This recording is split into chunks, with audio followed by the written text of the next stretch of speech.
should be able to be good now. You're live. We're gonna go back to running. Yeah. There we go.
Alrighty.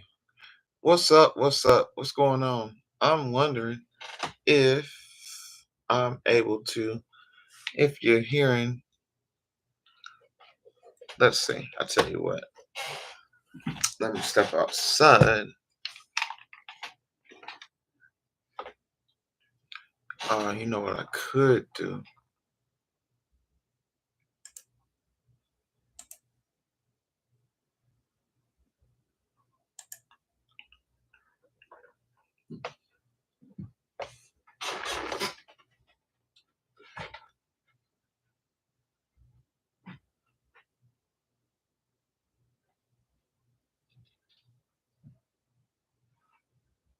Check.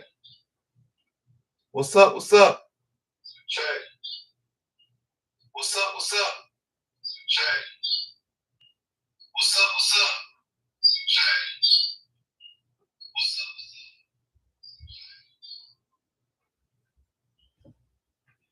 So they're not able to hear what's happening on my computer because the output is going to my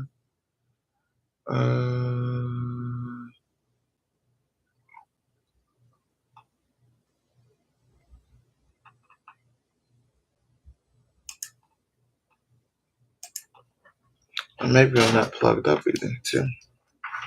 That's exactly what it is.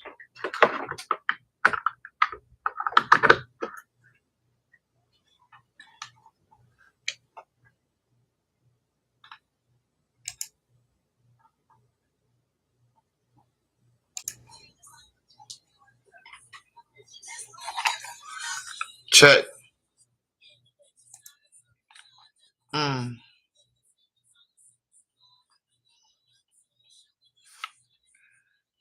Check, check.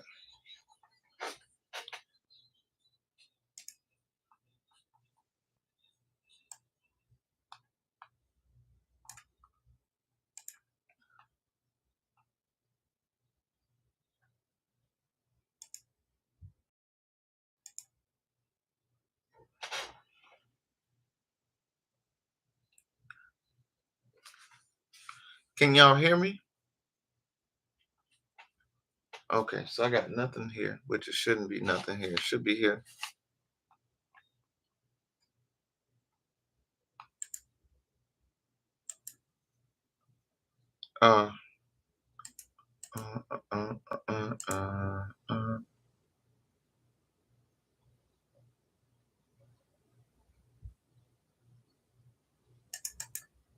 Check, check.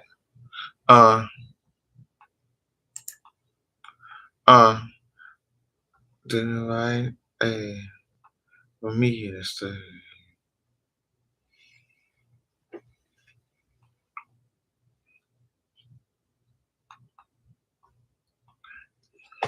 I'm testing, y'all. I'm trying to get make sure I got my video and my sound good. See if I can hear it here and hear it on my phone without feedback. So stand by.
So, got a double loop somewhere.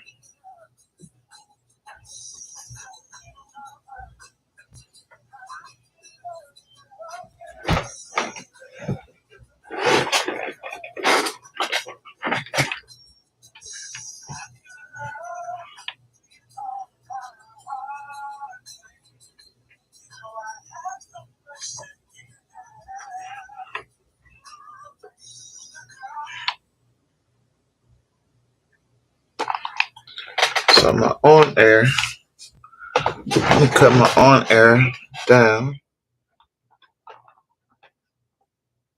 I'm gonna cut that up.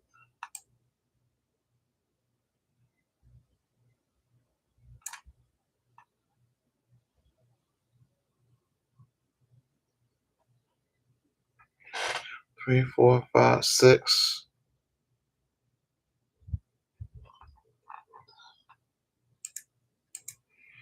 All right, so let's see. Settings. Yeah. I can't wait. No, no, no.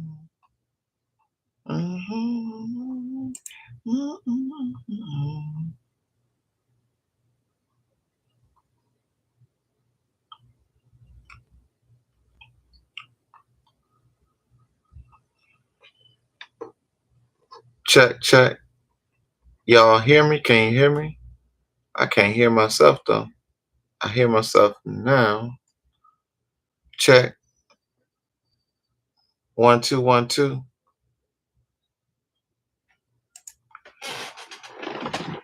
All right, let's see if my keyboard is charged enough.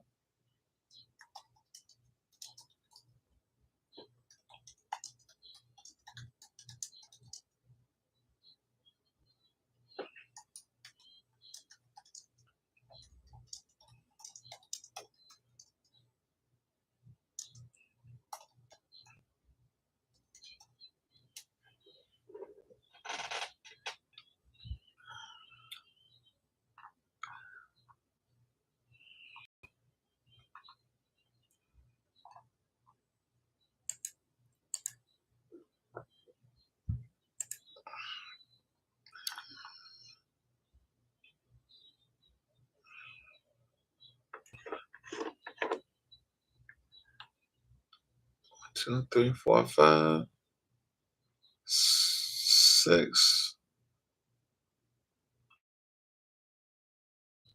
Looking in your eyes, I try.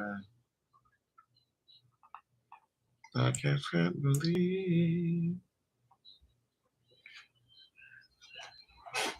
All right, let me go check that out. See what it sounds like.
We got sound.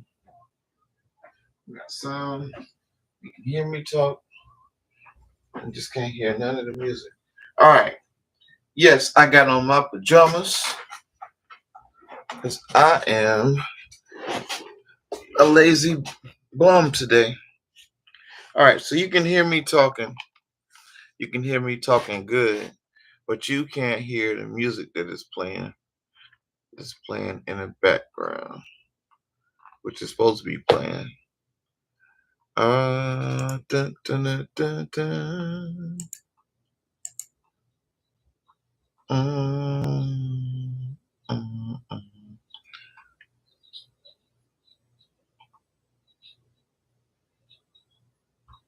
mm, mm, mm, mm, mm. Green City, like rain easy. Oh,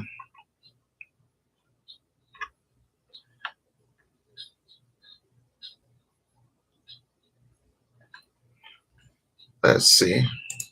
Maybe a fever. Don't like it neither. Hey, don't address. It's hey, it's a block party. Hey, throw your hands up.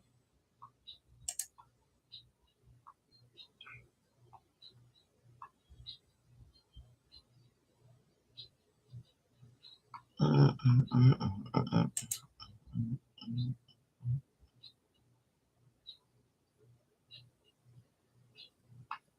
Check, check. You should be able to hear the music.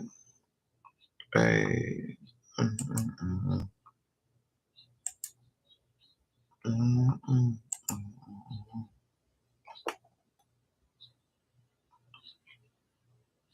mm. All right.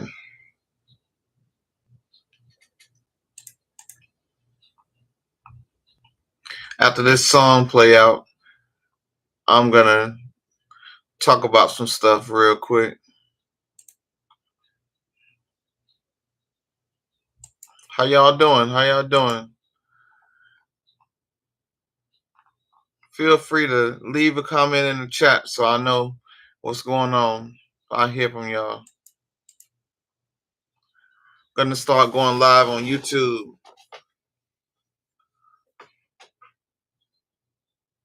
Yeah.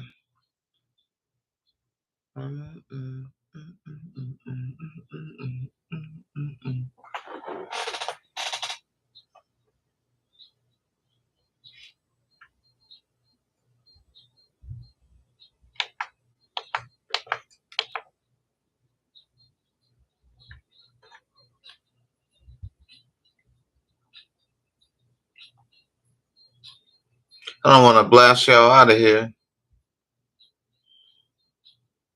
That's telling me that it's loud. So I'm gonna stop that music in a little bit. This song is almost over. All right. So what's up, y'all?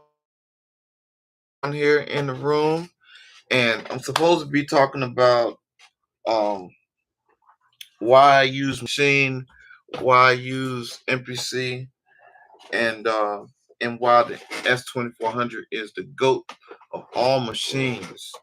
Of all the machines out there, man, I'm telling you, S2400, I love it. I just got on it yesterday, and I made a beat, and I didn't record it because I'm like, I want to be in the moment of not just always making content. So I wanted to uh happens. And what I did, the beat I made on there was crazy, crazy. I got through a verse, I got through a hook, and then I decided that okay, I needed to do something else. So hope y'all doing well out there. Trying to get my subscribers up. I'm trying to get my page to be monetized. So I can bring I'm gonna bring content whether I get monetized or not. That's neither here nor there. But I wanna, I wanna get some out of uploading content. Some of y'all know that I was heavy on Instagram. I was doing a lot of content on Instagram, and I was pushing a lot of stuff to TikTok and working with the group. And man, just I decided that if I'm gonna burn myself out and put my work out into the universe, I need to kind of work on my brand and work on myself. So decided to start putting some of that information, content, and videos and stuff that I was doing on YouTube because, man, the algorithm, let's just be honest, man, the algorithm that we got on YouTube is so much better than the algorithm we got on Instagram. Let's just be honest about that. Um, and so that's why I'm doing this going live on YouTube thing because I think that it's something that we should really have a conversation about.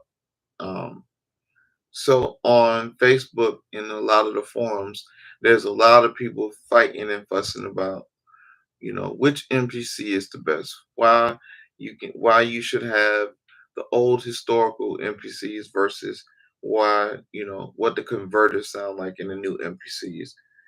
And to be honest with you, I hear people talking about, oh, I use the old MPCs, but I never hear no music from those guys saying, oh, we use the old MPCs. Um, there's there's a few, but for the masters that talk a lot of shit, you don't hear no music from them. You go to their page, they have no videos on YouTube, they have no Instagram, they have only Facebook. And I'm convinced, as I was talking to my man Khalif yesterday, I said, bruh, like, I believe a lot of people don't have internet. They have Facebook on their phone and they go on Facebook and they see what mess is happening in the world. And the mess is happening on YouTube. I mean, I'm sorry. The mess is happening on Facebook, and that's what they're tied into majority of the time. And so, yeah.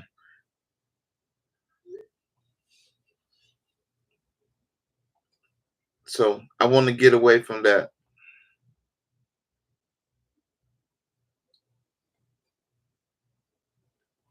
I want to get away from that. I want to get away from mess. I want to just get back to what I do. And what I do is I make music, man. I make beats.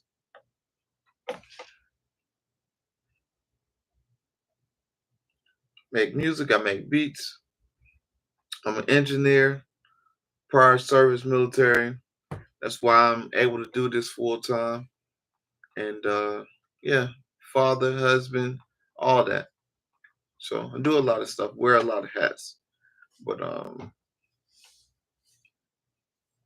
see, I'm repping the El Jefe Switching Lanes album. It's in stores, in your Bandcamp app right now. Go get that El Jefe Entertainment at bandcamp.com. And that might be El Jefe Entertainment, El Jefe ENT at bandcamp.com. I believe that's what that is. Don't quote me on that. But the easiest way to do it is go to Bandcamp, type in Bandcamp, go to Bandcamp, and then in the search bar, type in LEFE, and you'll be able to find all the albums that we put out. Um, all the albums are over there. I executive produced the El Jefe mixtape uh, solely by myself. My man Wugga got some production on that album as well. And then we came back with another project, and then we came out with the production team where myself, Wugga, and Mo, we produced something on all the albums that you get out there. So you got El Jefe Entertainment LLC, then you got the individual artists that are individual entities such as Heaven El Jefe, Guada El Jefe, and Jetta El Jefe, and then you got BeatsbyLonza, and you can find my music out there for that. Then you got Wugga, uh, Beats, BEATZ underscore by underscore Wugga, WUGA. So you can find Wugga out there as well. So that's how that rocks. But yeah, man, we got so many albums out there. We got so much work on Bandcamp because we decided to miss the middleman. Stop going to Spotify. Stop going to these streaming platforms that's not going to pay you for anything. So that's how we did that. We straight out the trunk. The thing I like about Bandcamp is that you pay them a percentage, but it's a small percentage versus what you'll see from Spotify. Like we made um almost $2,000. I want to say $2,000 just off of straight out the trunk distribution through Bandcamp versus the most I made on streaming platforms has been like $10. And that's with 50,000 streams, I believe. $10. When I can just go straight to the source and I can get the $10 straight from the individual who's buying the album. Especially if I sell, you know, 3 albums, 3 copies of the album, that's, $10, $15 right there.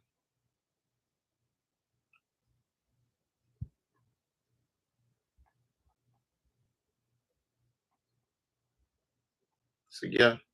So y'all artists out there, we got to kind of get with the times and throw the middle finger up to these streaming platforms. Don't get me wrong, streaming platforms are okay for what they're for. How much money are you spending each year or monthly to have a distribution account for streaming platform? For instance, DistroKid is $20 a year. $20 a year for DistroKid, right? And so by the time you get enough streaming, 0.0064 something cents per stream, by the time you get $1 in streams, you've promoted, you've had millions of people or thousands of people listen to your music out there on the streaming platform, and then you haven't made any money to even get back the money that you paid just for the streaming subscription for the month or the streaming subscription for the year. And that I'm talking about a semi-hot song or a semi-hot beat or whatever. Nothing that's like going worldwide nation viral. We're talking about songs that's going to go out to your friends and family and your group of people that is going to listen to your songs.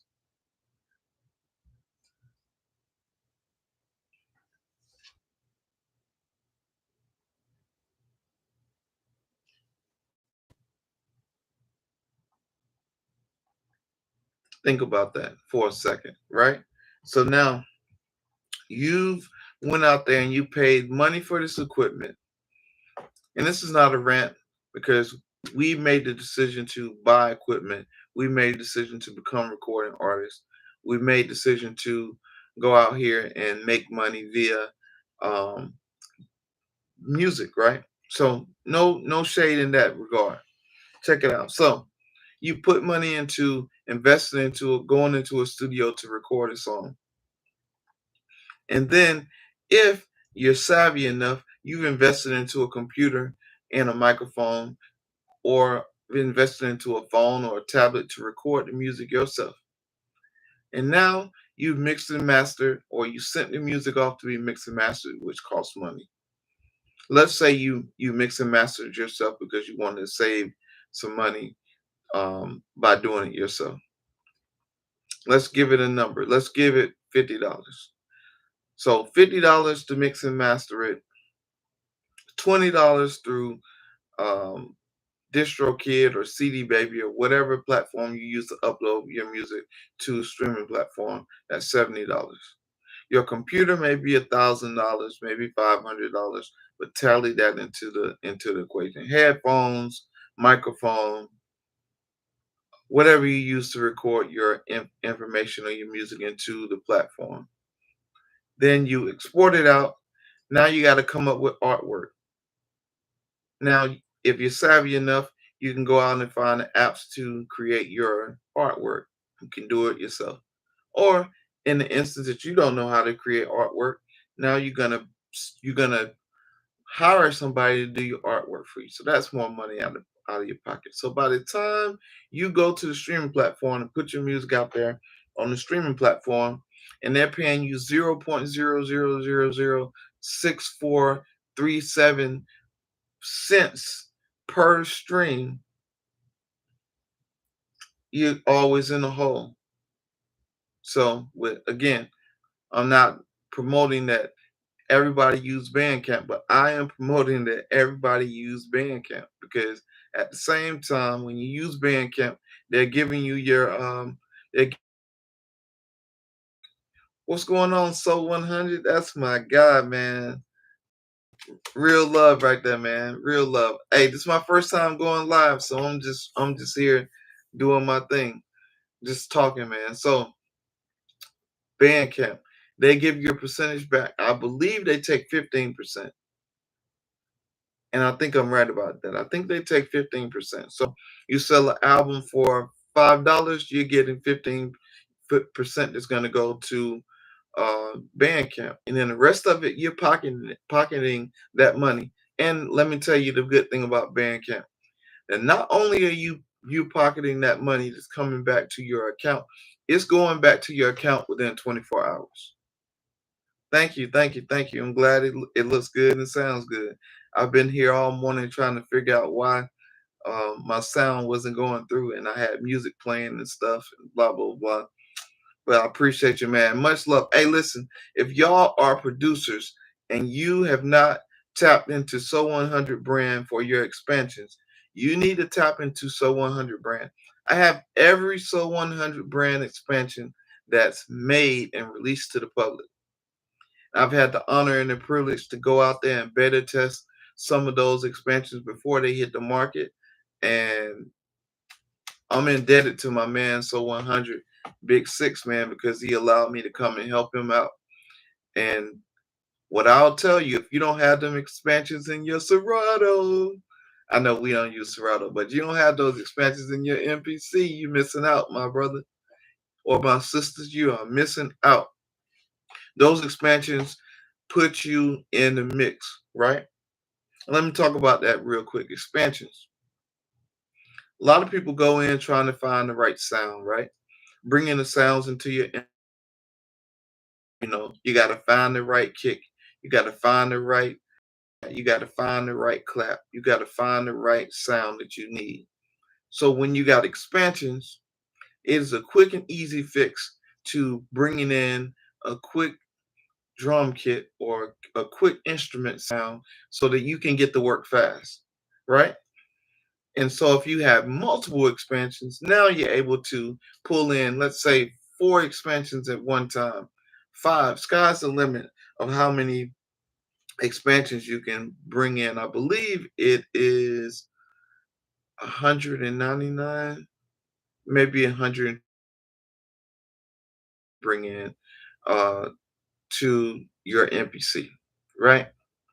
Bring in a program, then you load your expansion, and then your expansion goes into the slot. So now you're able to toggle between expansions and whatever sounds, you may have put in a kit, right? You made a loop, 4-bar loop, put in your expansion, right? You got a sound, you like, maybe I don't like that sound. You're able to transfer in and out pads and sounds in the pads, and you're able to transfer in and out expansions. So now instead of freaking taking 30, 40 minutes to find your sounds that you want to have in your program, now you got the expansion with all your sounds in the expansion. Now, let's not even talk about how my man went through and sampled all these sounds from these high-end studios, and sampled all these sounds from his studios, and sampled all these sounds from his equipment. And now you're able to use those sounds at no extra cost to you because you've already paid for the expansion. They're affordable, they're cost effective, they are worry free. You don't have to worry about the expansion crashing or your MPC crashing or your MPC software crashing. Nah, when you load those expansions up, they're rocking. You're ready to rock. And with the push of a button, you're ready to get working. So I am all about housekeeping. I'm all about how fast I can get out here and make a beat, how fast I can get to work trying to toggle between finding a kit. Now, there's nothing wrong with finding kits. I actually applaud people that find kits, and you should be finding the sound that you want to have in your kit to make the sound your particular sound. So again, that's just a quick commercial for So 100 brand. That's my guy. I will forever, ever, ever, ever promote So 100 brand because I use it in my day to day. And so, yeah, man, yeah, do what you gotta do, man. The video, I'm gonna clip it my damn self. I appreciate you. And that's one of the guys, man, that is genius level. When I'm talking about making music, this dude is genius level. He don't just make expansions and sell expansions to the producer community. He make music. He teach classes. He go out in the community and uh, is in a wheelchair, and he rolls through the city, and he has his MPC with him live, making beats and teaching people on the street. You know, he's showing presence in the street, showing you that, hey, I can make beats. This ain't stopping me from doing my thing. So yeah, shout out to So 100, man. Great dude, man. I met him online through somewhere. I don't remember how exactly, but met him online, and we've been kicking it for a number of years. And he's just been a solid brother that's, like I said, allowed me to help with his business, and he's helped me so much tremendously with my business, helped me with my podcast, helped me with my merch, and I don't have. That's crazy. That's a detriment to my merch that he printed for me. I had him print some merch for me, and my man came through all the way from his spot on the West Coast, did the merch for me, printed the merch out, sent the merch back to me to the East Coast in a timely manner, fast, got it to me. My audio's coming in and out. I don't know why that would be. My audio's coming in and out, but I'm gonna keep going. Probably my internet, more than likely, but that's crazy.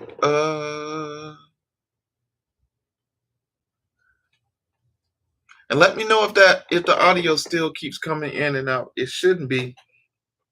It shouldn't be having much trouble with my internet.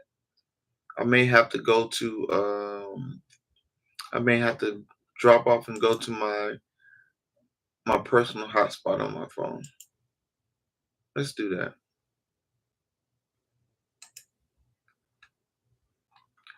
Let's see how that works. Okay. Hey, I just went back to my hotspot on my phone. Tell me if the internet connection is better now.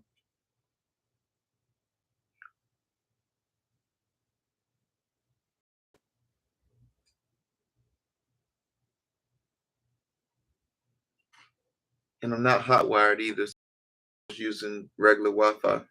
But let me know in the chat if my audio is good. I just went to my phone Wi-Fi, see if that's better than what was going on previously. But again, I'm probably gonna have to go back and say what I just said. So 100. But if the internet allows me to say what I'm trying to say, you need to rock with So 100 brand. I cannot remember what the website is at the moment. I believe it's so100brand.com. You can correct me in the chat if I'm wrong on that. Maybe so100.com, but I believe it's so100brand.com.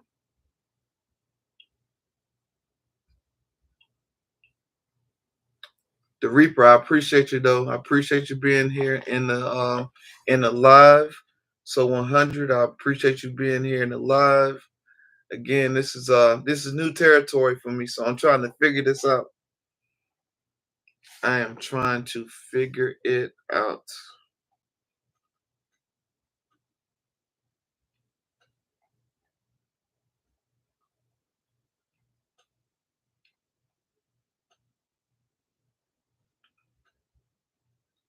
All right.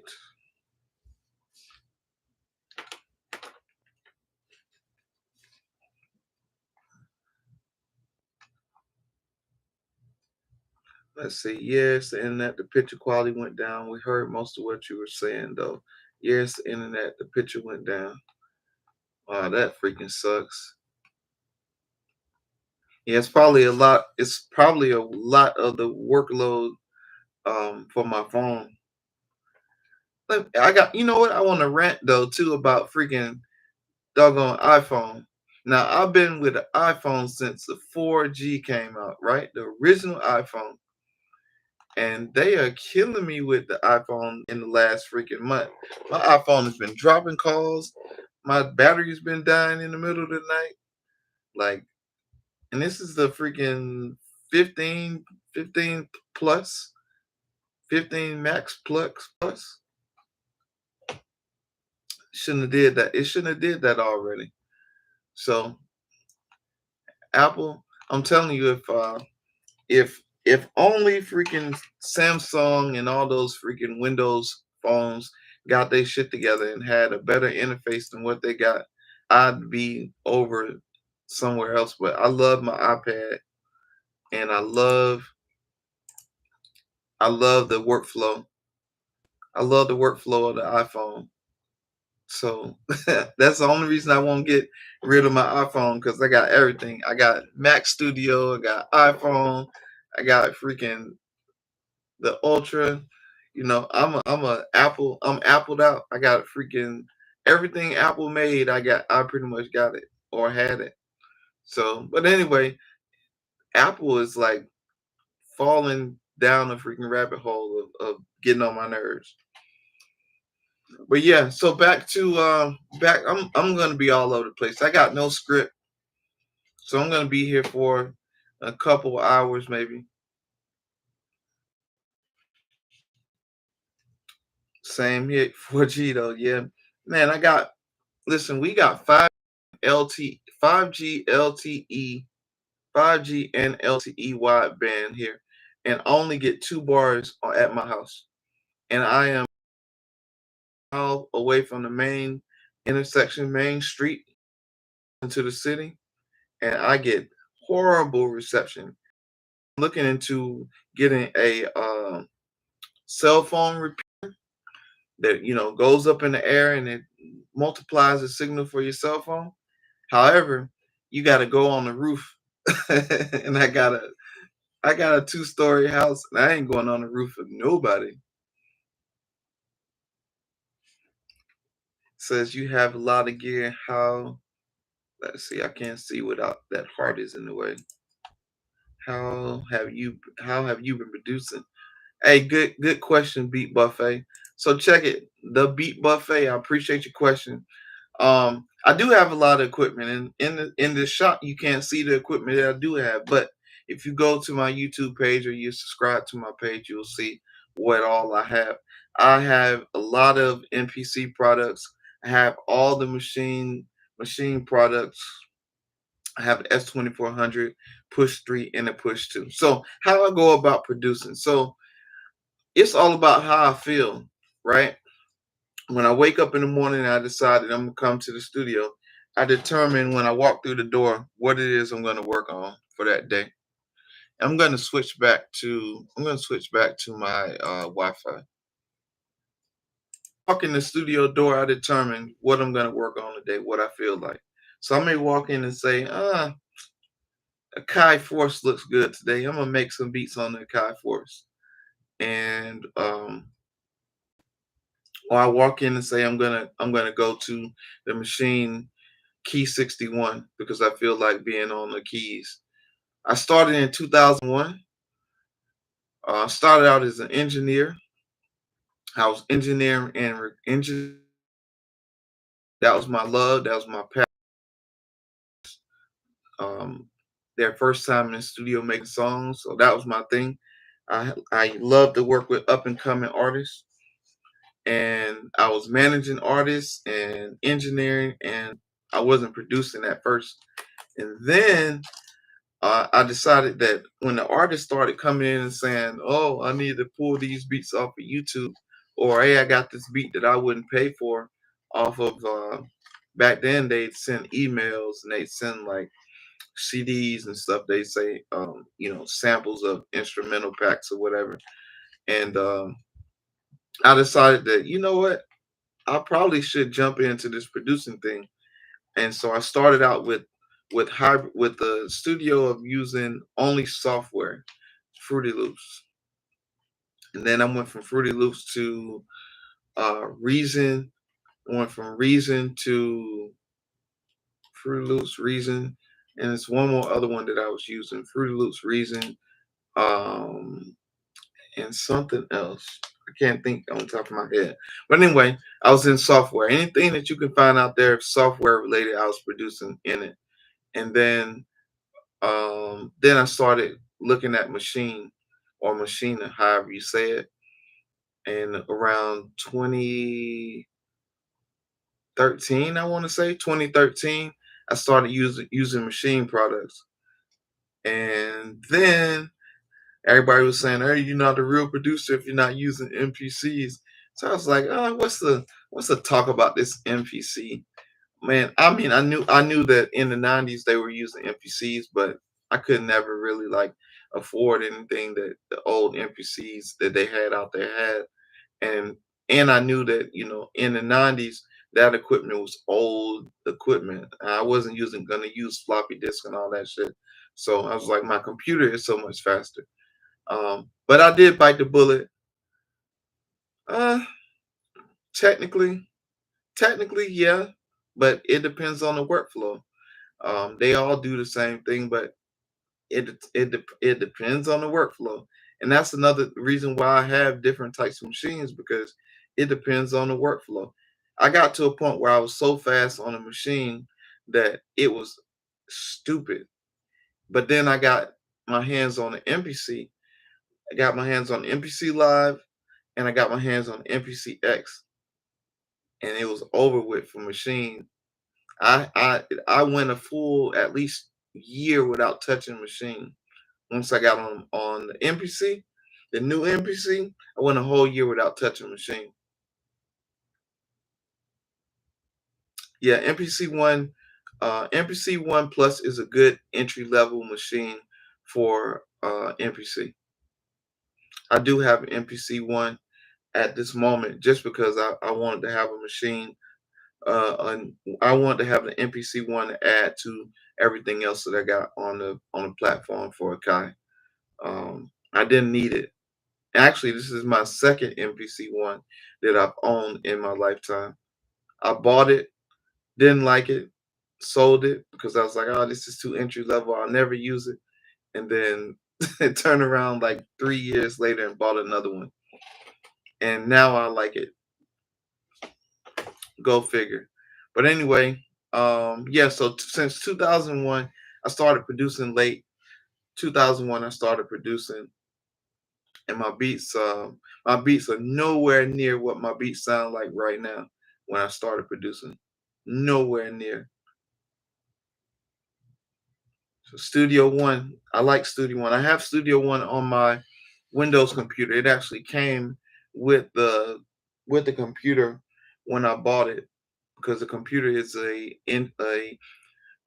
recording studio computer that I got from Sweetwater in 2012, and it's still rocking. I think it's an i7. I don't remember how many cores, but that joint's still rocking. But I keep that Windows computer just in case, because, like I said previously, I am a Mac guy. I use MacBook and I use the Mac Studio, and there ain't nothing touching the Mac right now. Yes, Sweetwater is the shit, bro. And that was a gift. That was a gift from my wife. My wife, I hate to admit this, but I'm gonna admit it. My wife came in late in the game when I met her. We were married 12 years now. and that's when we met. And I switched over from cracked uh, software. I was using Fruity Loops cracked software, and I was getting free samples, the cracked software samples from my man's who had a hard drive full of cracked VSTs and cracked sounds. And she came in and was like, "Why are you not investing in your craft? Why are you not spending the money into your craft?" And I was like, because I don't really got the money like that." And she was like, "Okay, how much does the software cost?"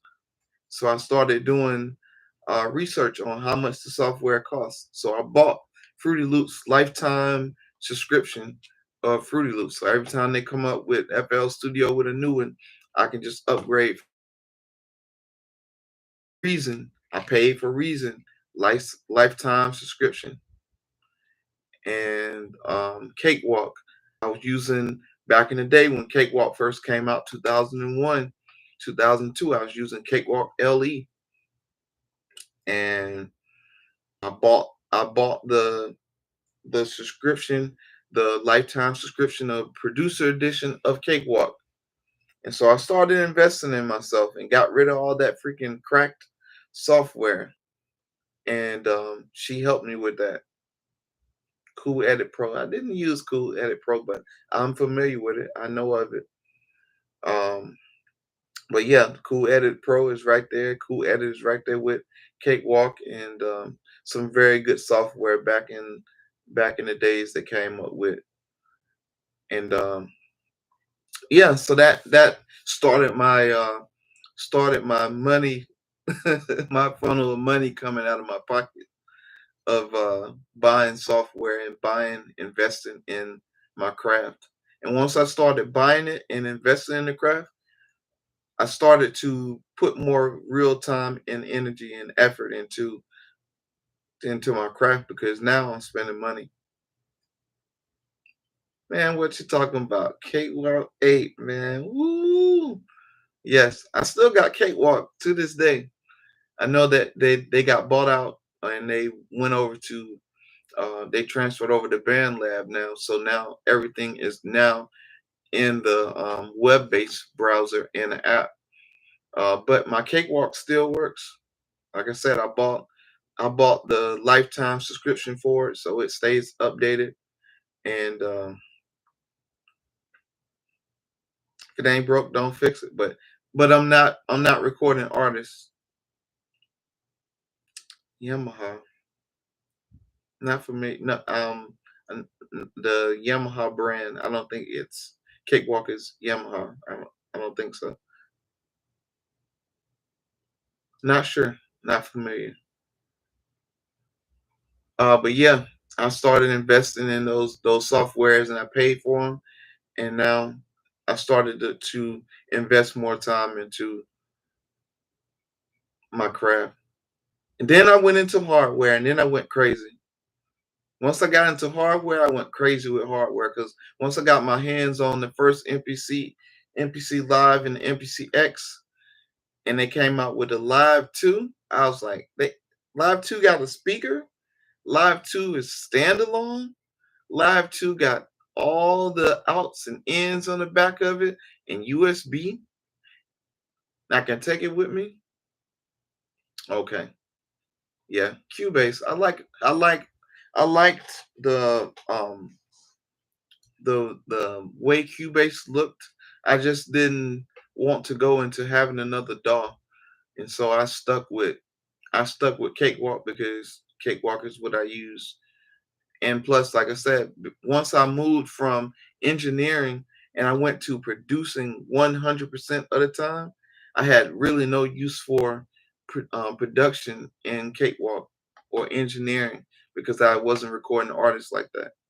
So I kind of like retired almost from recording artists, and I went straight to 100% producing. I had to also do a revamp because Zaytoven, because my name is so close to Zaytoven, and we're so close in proximity as far as like he produced in Atlanta and I live in Atlanta. We're so close in proximity, and we work with. There's always going to be artists that work with with the same people in Atlanta, I had to kind of rebrand myself. And so instead of going by Zay and Zay Productions, instead of going by that, because there's so many Zays, I had to kind of rebrand myself, and I went by my first name. So everything went to Beats by Lonza, which is my first name, Lonza. So now I know that everything, if you're talking about Lonza, you're talking about me. There ain't too many Lonzas in the world. And the ones that are Lonzas out in the world, I know there's a female. Her name is Lonze. So yeah, it's all good. Steinberg parent company, yeah. Steinberg said I just switched from Studio One back to Cubase. I hate getting used to it again. Love Studio One, but they can't get it right with the tiers and subscription. Bro, I just had a freaking rant the other day about subscriptions and tiers. Everything is on the subscription model based. Everything.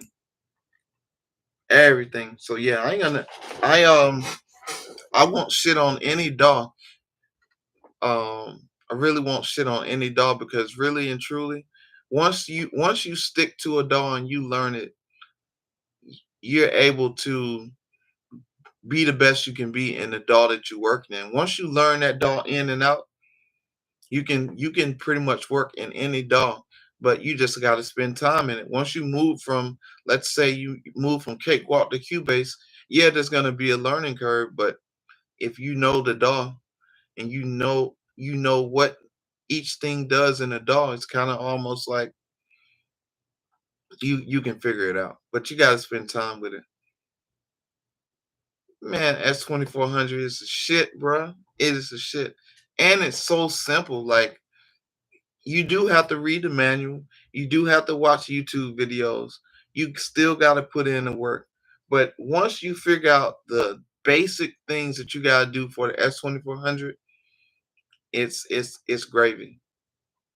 I kind of got it down to a science on what I do. You still need a dongle for Cubase. The iLock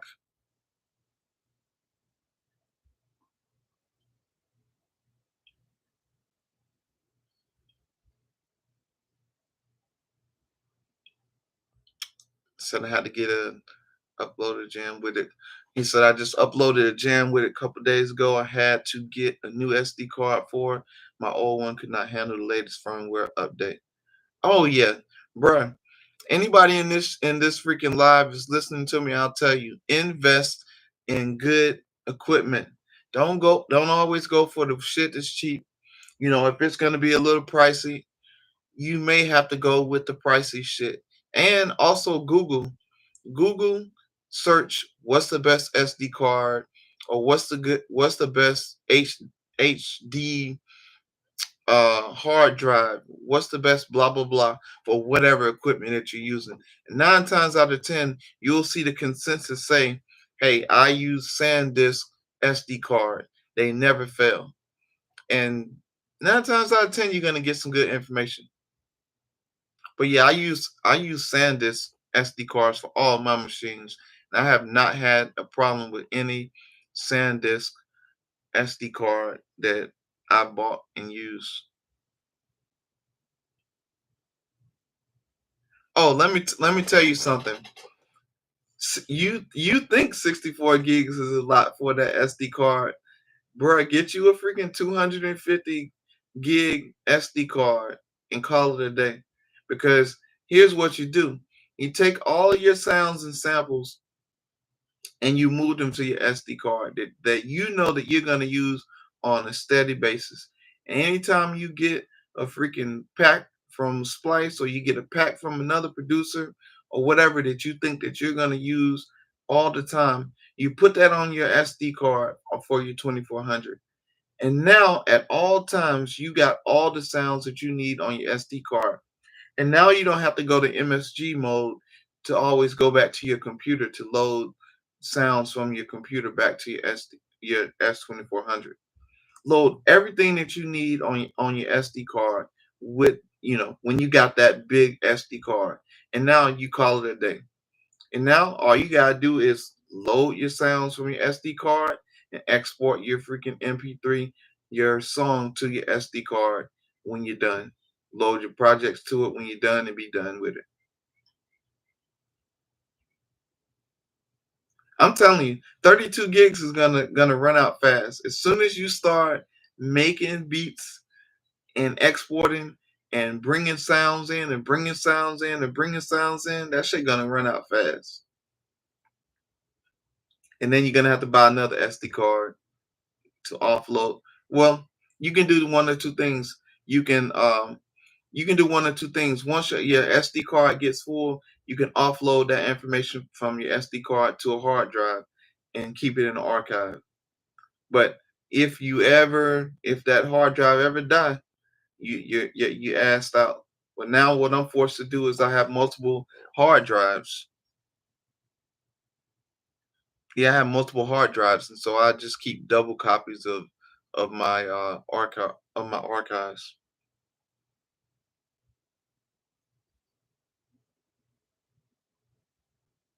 Hey, to each his own. Hey, you do what feels good to you and what you feel like you can do. But I'm just talking to you from experience of buying the freaking 32 gig hard drive, 64 hard drive.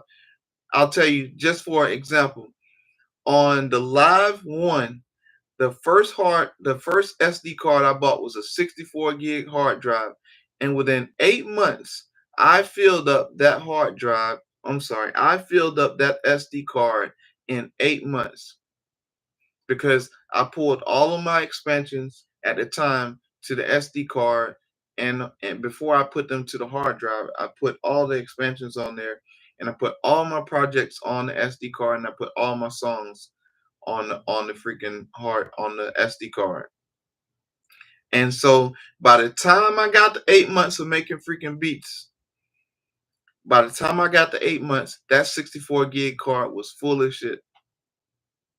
And so I had to take the 64 card, SD card, bring it to my computer, transfer all the freaking programs and songs out of the freaking SD card, and then clear it out and then put it back into the live one.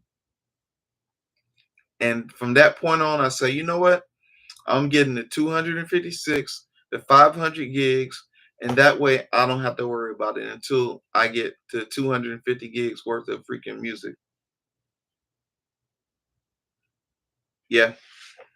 Another thing that I did too, also before I started putting stuff on my SD card, another thing I did was I got a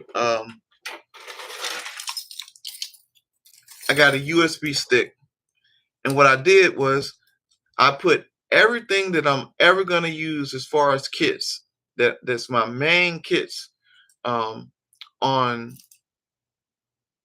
This is a 32 gig USB stick. I put everything that I'm gonna use as far as kits on the USB stick, and I just took the USB stick with me to every machine, and so that way it didn't take up space on my SD card. So now on my SD card, all I have is the song and the project. So that kind of saved me some space as far as like keeping the kits on the SD card. So there's multiple ways you can do it. You can have an SD card and you can have a freaking USB stick, or you can have the freaking hard drive that's already in it. But some machines don't have the hard drive in it, such as the MPC one. So when you're talking about how are you going to get your sounds into your MPC one, you got to use, you know, the one slot that you got for USB. You gotta determine what you're gonna do. If you're gonna use a USB hub so you can have multiple USB slots, or if you're gonna use your SD card, or if you're gonna plug in external hard drive, which that's another alternative that I use for the MPC one is that I use a hub and then I plug my external hard drive in it, and then you got an SD card. And so that kind of remedies the the problem of not having so many USB slots in the back of the MPC one. Yeah, having multiple MPCs, you're gonna move around, and you got to remember to, remember to have your sounds with you at whatever machine you're going to use. And I kind of got it broken down to a science that I got all of my sounds on a hard drive. I got all of my expansions on the hard drive on whatever machine I'm using. I got everything that I need to have on my SD card. So at any given time when I'm ready to work, I ain't got to worry about where's the SD card or where's the freaking USB stick. I don't have to worry about that because it's on every machine that I need to use, unless it's just a controller that's used for controller mode. And then I have those same files on my computer.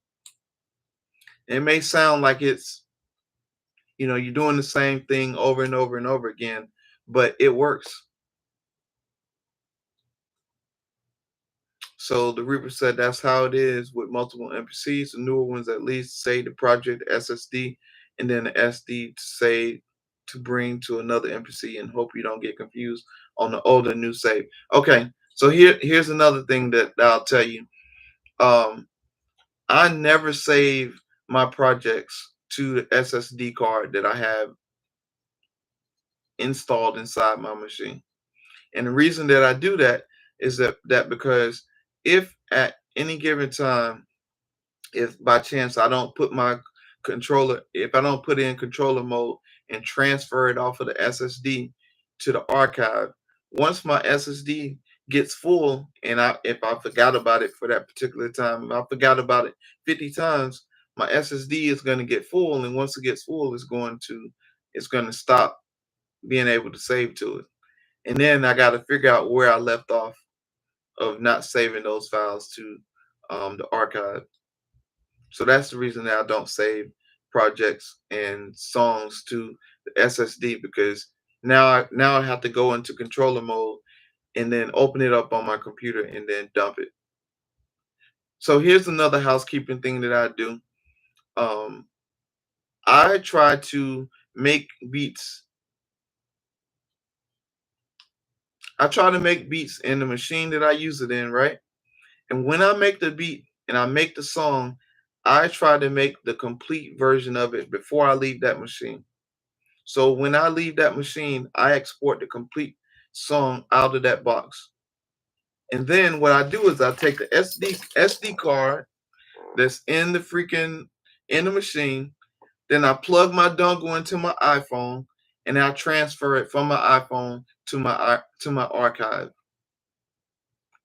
And that way, whatever beats I made for the year 2024 in my archive, I have the beats and the songs for 2024 in a folder, all labeled the beat name and the year.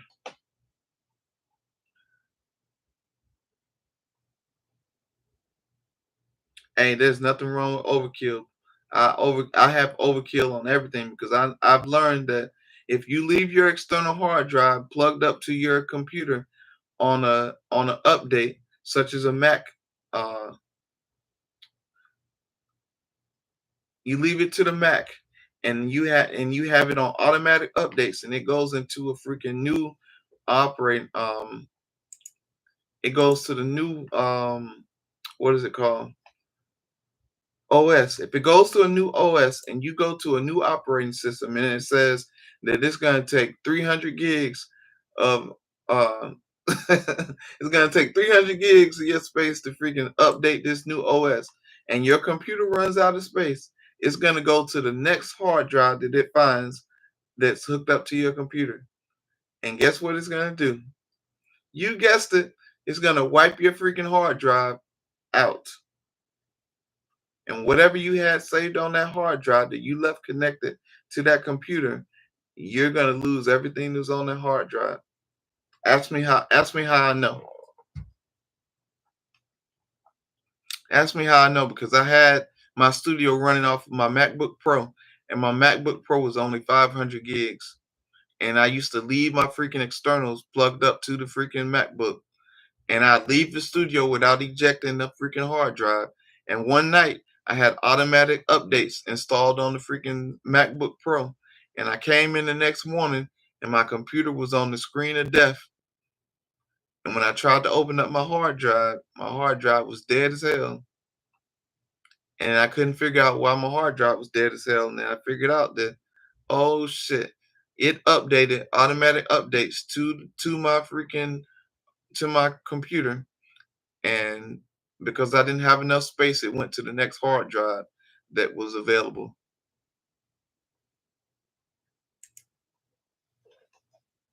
Yep. And so I lost everything on that hard drive. And luckily, again, like I said, I always have two functions of separation. So I always have another hard drive. And the only thing that saved me was that I had another hard drive somewhere that wasn't hooked up, and I just had to transfer all those projects. I'm sure that I lost some projects. I'm sure that I lost some MPC files somewhere in there. Um, but again, like I told y'all earlier, I always export the finished song into a folder on my computer somewhere that has all the all the beats for 2023, all the beats for 2022, all 2021 throughout any machine that I use. I have them in folders, and they're named by the name of the project, where I made it at, and a year. So let's say I named this beat live streaming. Let's say I made a beat. I name it live streaming. Let's say I made the beat on the MPC X. I name it live streaming X 24. And so if somebody says, "Man, I like that beat called live streaming," I know that I made that beat in 2024 and I made it on the X. And so if I ever have to go back to that file and they want to make changes to that file, I know that I can go to the MPCX, pull that file up, and I know what year I made it. And that's how I do my housekeeping as far as making my beats and exporting them out. So I got into the routine of making the beats at one time, knocking it out, exporting it out. So I never, ever, ever have to come back to it, because I found that if I make a half a beat and I say, "Oh, I'm going to come back and finish it later," I never finish it later. And then I make so many beats. By the time I remember that I forgot to go back on that machine and make that beat and finish out that beat, I forgot about it. And I never go back to it because I'm always on another machine.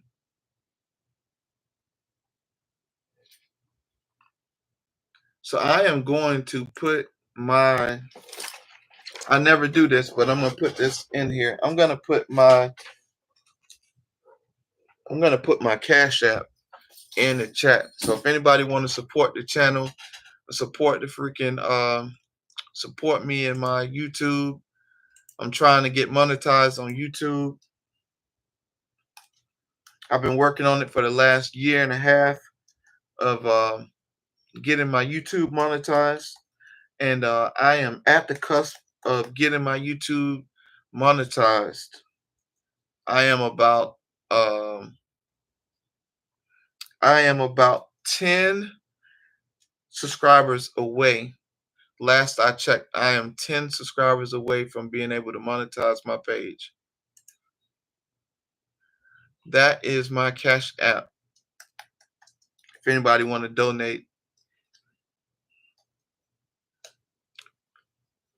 anything helps. You don't have to donate, but that is there just in case you feel generous enough to help a brother out. I don't really need it, but I am going to, use the avenues that's available to me to, you know, further my life, because this is what I do full time, 24 hours a day. This is what I do. And I'm lying, it ain't 24 hours a day, because I have to go and pick my kids up from school, and my wife has to get off from work. I got to make dinner and all that. So my wife is corporate America, so she helps facilitate my full-time working in the studio. I'm a retired Marine, retired vet. So I have my retirement coming in every month. So that pays the bills. Again, my wife works full time, so that helps pay the bills. And whatever beats that I sell and whatever production that I do, that helps pay the bills. So I'm trying to monetize my YouTube so I can pay the bills. I mean, everything helps, man. If you donate a dollar from 12 people helps get me some tea in the morning. So I appreciate it. So thank you. Appreciate everybody. Again, I haven't probably haven't said this. Thank you for everybody that's watching the live. Thank you for everybody that's commented. Thank you for everybody for all your input. Thank you for just spending time um, with my channel. This is my first time going live, so I'm just kind of rambling through, what I think I should talk about. So, in the beginning of this video, I said I am talking about MPCs, why I prefer to use MPCs, why I prefer to use Maschine, and why the S2400 is the GOAT. That's probably why some of y'all are here, is to hear my take on why I think S2400 is the GOAT. All my beats are named by the date and tempo. Yeah, that is also a good rule of thumb, because if you are working with if you're working with other producers and they want to collab, most times they're gonna want to know what the tempo is. But most producers kind of figure that out, or they get in the close beat range of what the beat BPM is. I haven't got to the point of uploading my beats to YouTube right now. And primary reason that I haven't loaded a lot of beats to YouTube as well is because I have my own website, and all of my beats go straight to my website, and that is BeatsbyLonza.com. I'll put that in the chat. I don't expect no producer to go to my page to look at beats, but I also have a entry level kit that I made for producer expansions for MPC. It's a brand. It's free.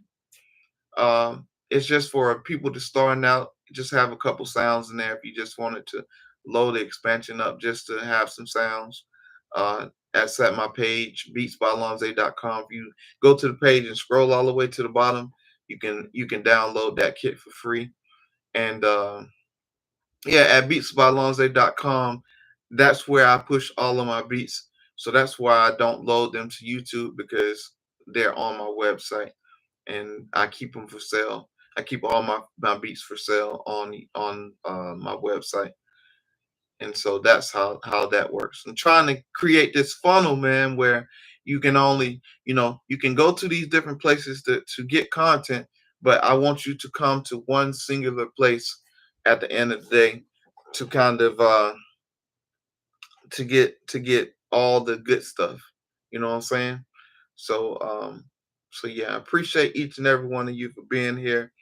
And my page on YouTube is to help producers. Said, to be fair, I don't have beats. I just make jams live in my studio with hardware and upload those. Okay. Hey, whatever makes you happy and whatever floats your boat, you do you. You do you, my brother. Appreciate you, Hayes. 2400 is a beast. I still use my Live 2 because of ease of use of chopping. Oh, let me tell you some bass levels. The S2400 is a beast. But when I tell you that chopping is so simple across 8 pads on the S2400, it is so simple. Let me tell you how simple it is. I know you probably have the S2400, but let me tell you how easy it is and why I prefer S2400 for chopping, right? Um, let me tell you why I love chopping on an S2400, right? Let me tell you how easy it is. And just how I'm about to explain it is how easy it is to chop on the S2400, right? You got two ways. You sample in a sample from either your iPhone or you sample in from a freaking turntable, right? You press a button that says sampling. You press, you tell it where you want to sample your input from, and you sample your sound, right? Or you sample from your iPhone. You sample your sound in, and you sample it to the pad. And as soon as you sample that to the pad, without without having to do anything else, it you sample it directly into the S2400, right, to the pad. Now all you have to do is press multi-mode and uh in loop mode. Shit, it's right here in front of me. Don't get me the line of which what it's supposed to say. But hold on, stand by.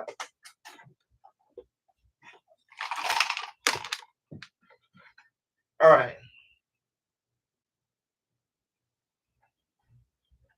Multi-mode and loop slice. There's two buttons on the left of the S2400. After you put your sample on that pad, on that one pad, pad one, you have multi-mode and loop slice.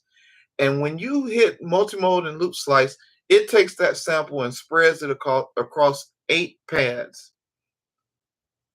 And now all you have to do on each individual pad is edit your sample on each individual pad. And sometimes you don't even have to edit too much. It sometimes perfectly put those sample chops on 8 pads perfectly. You may have to go in and edit the start and end a little bit, but it's so simple. You just press that pad 2. Let's say you want to edit pad 2. Press pad 2. Then you hit the button where you can edit your sample, and on the screen it pulls up your sample, and you just edit it. And then you chop, chop, chop, chop, boom, boom, boom, boom, boom, record, boom, boom, boom, boom, boom, to your tempo, and now you chop your freaking sample just that fast. Now, same shit with the freaking MPC. You sample it in, you pull it in across 16, and now instead of eight slices, now you got 16. Yeah, yeah, and you can sequence the slices. You can change the pitch up and down on each individual level, on each channel, on each pad, bro. I'm telling you, that shit is crazy. It's like it takes it takes the work out of 16 chops, and it takes you back to just being simple, where you don't have too much. It's just simple. You just go and you work with what you got. So once you chop that sample, now you just back out of the sample chop, and now you just go to your next you go to your next pad, because now you, after you took up those 8, once you back out, you're back to now that singular pad, and now you can go to either another group of uh, a group of samples where it's all drums, and then you can tap out, you can bang out your drums, or you can go to the next pad, or you can have a sample loop of a drum loop, and man, you in business. Just like that, bro. You got your beat done in S2400 in really no time. Now, I'll never give up MPC. Never ever ever give up MPC. The ease of chopping is so easy in the MPC that even a blind man could chop in an MPC. So I'll never give up chopping in MPC, but the 2400 is a different feeling when you chop it on the 2400. It's just different. And I know that when I get on the 2400, it's all going to be sample based chopped music when I go on the 2400. It's never going to be me doing any type of live recording, because it has live looping where you can live loop an instrument or another external MIDI um, equipment into it. So you can do all of that with it. And now they got the Caladan coming in the next 2 months. So now you're able to have voice cards and different sounds and stuff that you can play the keyboard into it and record. So that's next level. I already ordered that, pre-ordered that, so I'm waiting for that. And yeah, but yeah, that's what I do on the S2400. It's all sample based chops. And appreciate you spending time with me on your lunch break. And I'm just here spazzing out about equipment and gear, just trying to get my, my thoughts out. But yeah, S2400 is a beast as far as chopping samples and making sample based music. But it's not limited to just making sample based chop music. You can make actual music on the S2400, but that's what I use it for. And then when I want to make music, when I want to play the keys, that's what I got the Key 61 for. When I want to make production that's based around different elements of sound, that's what I got that for. Same thing with the Akai Force.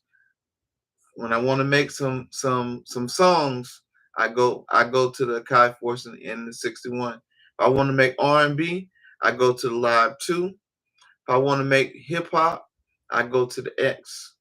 If I want to make some boom bap hip hop, I know that when I go to the X, I'm gonna make some boom bap hip hop. So I've kind of like made I made my machines into particular types of music that I like to make based off the machine.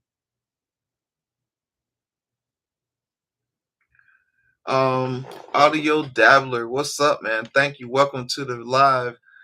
He says, I love my Key 61. Have you had much success singing in 61 and the Force? I have not tried to sync the 61 and the Force.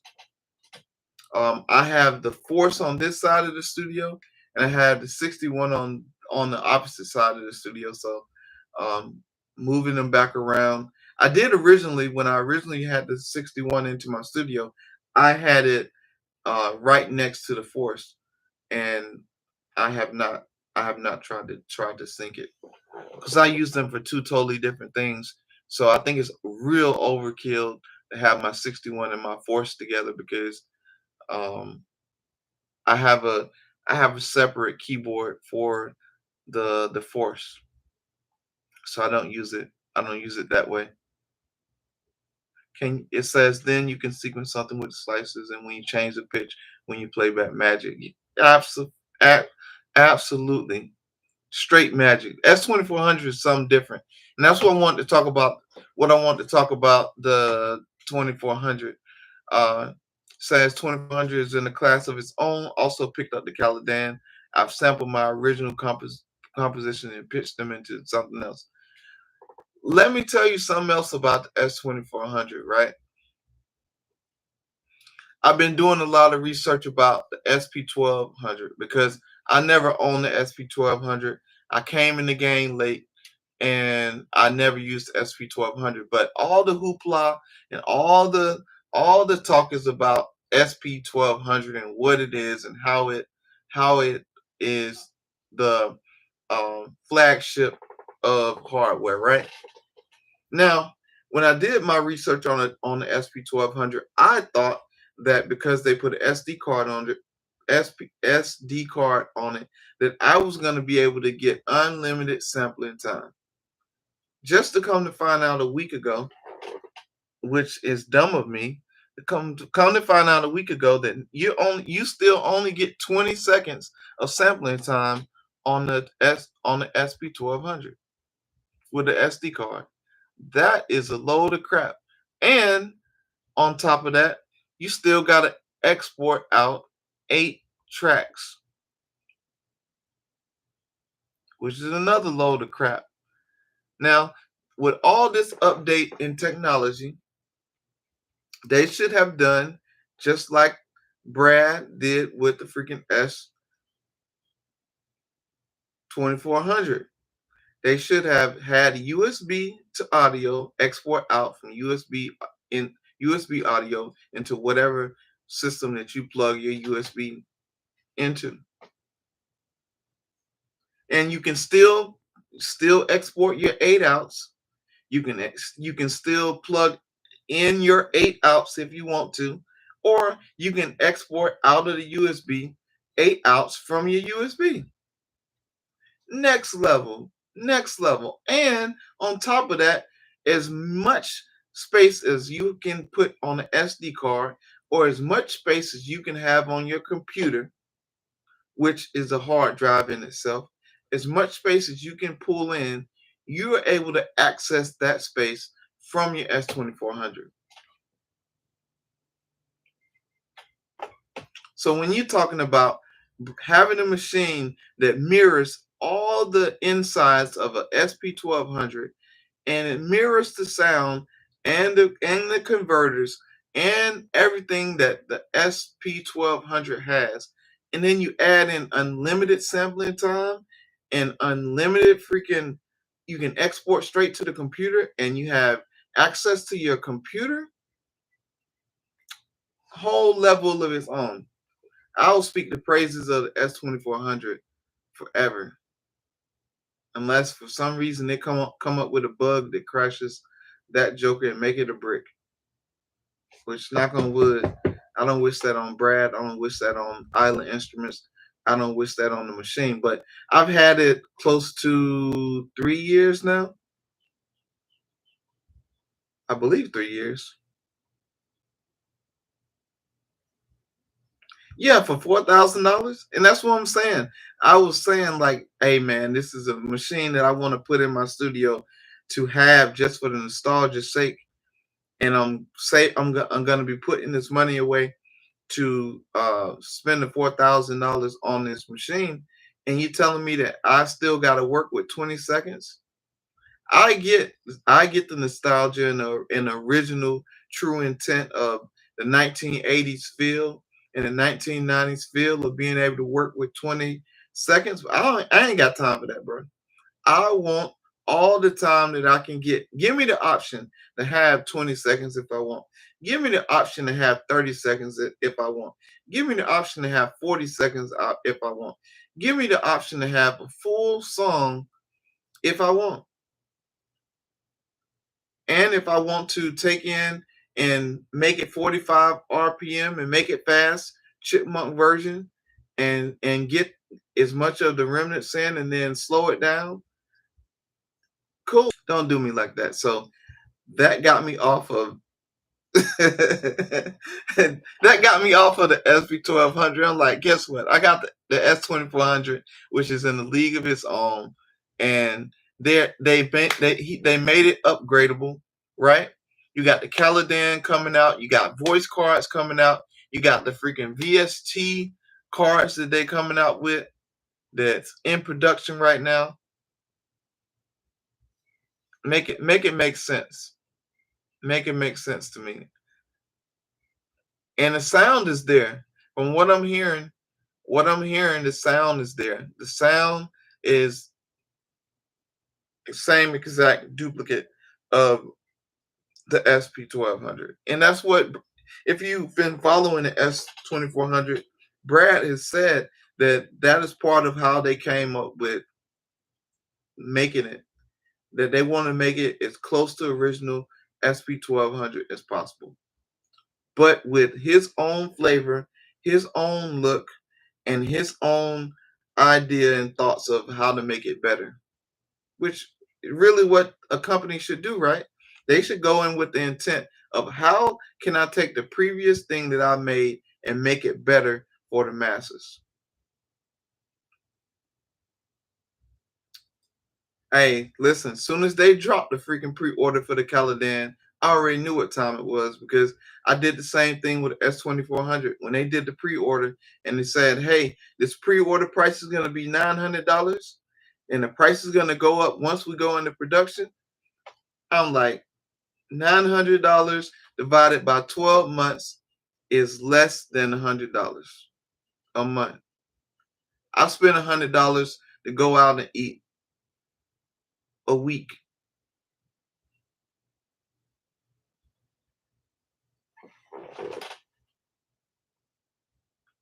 The proper voice cards would be one voice or two voice. Oh man, I can't tell you off the top of my head. I did see that the Parva voice cards. You know what? I tell you what, Hayes. If you go to Island Instruments, if you go to islandinstruments.com to Brad's to the Island Instruments page, they have they have the equipment page where you click on like the Caladan. If you go down to the bottom, it'll tell you on the voice cards. I believe it's either on the actual page or it's in the forum. No, no, no, no, no. It says it. I'm 100% sure I've seen it. It says how many voices that they have on that original voice card that they're coming out with.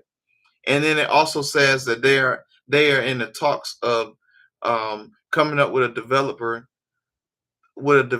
to see if they're going to add more voice cards with it. But they do have a minimum amount of voice cards that card come with already. Yeah, they haven't determined how many they're going to go up to, but they do have a minimum amount of voices that's already coming out with that card because the card is already made.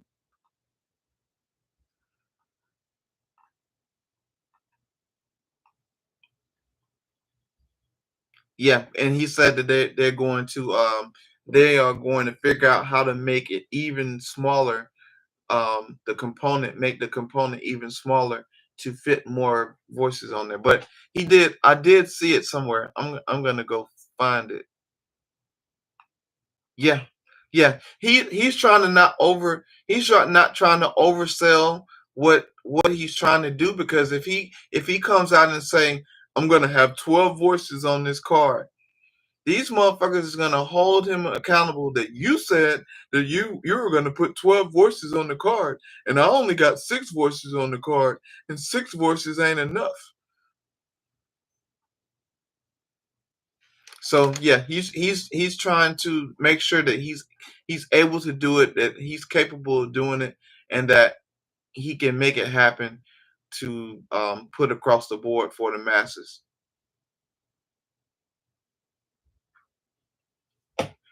Let me find it real quick. Let me see if I can pull it up because I've seen it.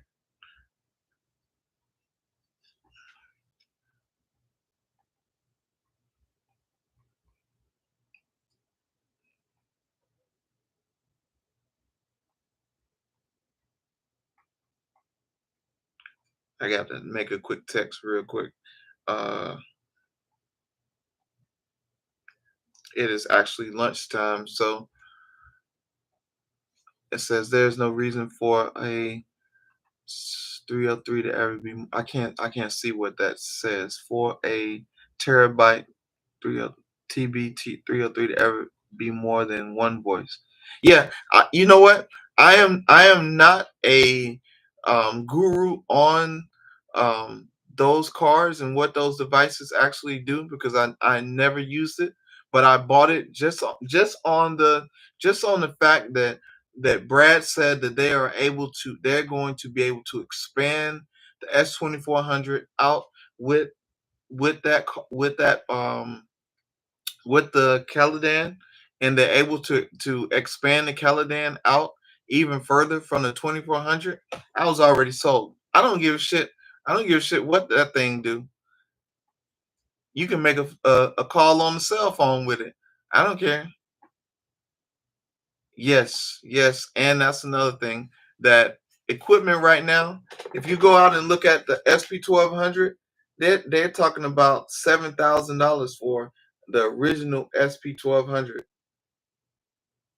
I've seen them up from 7,000 to even $9,000 on the SP1200. Did you buy the case for the 2400? It's awesome. I would get one for the Caladan too and get some foam and make it fit. Yes, I did. I did buy the case for the S2400, and I'll tell you, I'm probably never going to use the case. Actually, you can, if you look over there in the corner right there, you can see the case. It has 2 stickers on it. Hold on, let me pull the case out.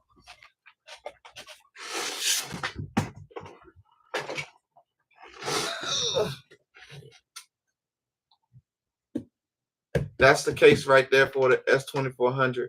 In it, and look, this is like what we use in the military case. And in the inside, it has foam. It has foam on the inside, so you can kind of do what you need to do with it. So if you ever have to pack it out, it has foam on it. It has locks. It has 2 locks. You can put a lock on it. But I figured that if I ever carry this anywhere, if I carry it anywhere, people are gonna know that this is the S2400 in this box. And I'm weary about getting on the plane with my shit.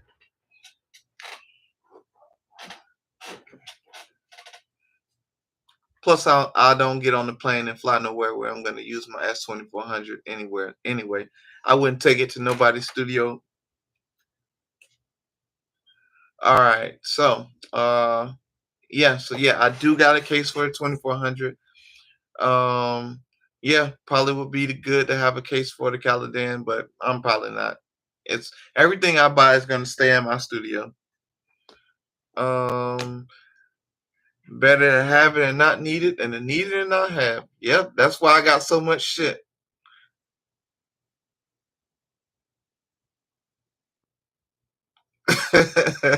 Yeah, I can't agree with you, base levels, and say that I stopped buying gear. But I tried to stop buying gear. But as soon as I tried to stop buying gear, I started getting deals everywhere. I'm talking about deals, deals, half the price off a gear. And I was like, okay, if they go to my prize number, guess what? I'm gonna buy it. Yeah, so yeah, I did buy the Caladan, and I got 2 DSP cards. Or I got the yeah. Or I got the Caladan that comes with two cards.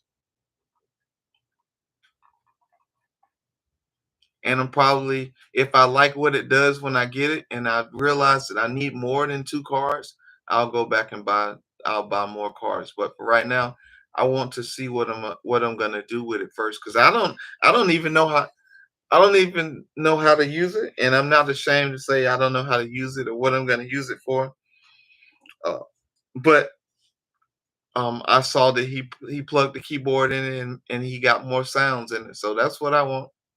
Even if I just got to freaking sample sounds from it to use in another machine, um, that's what I'm gonna do.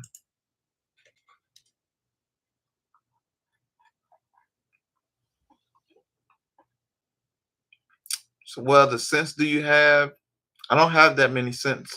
I have all drum machines. Everything I got is all drum machines and controllers. Closest thing I got to a synth is gonna be probably the MPC. The MPC 5000 got some synths in it. That's the closest thing I got to having some synth hardware. Other than that, I haven't even listen. The synth world is a whole total different world of beat making and music making.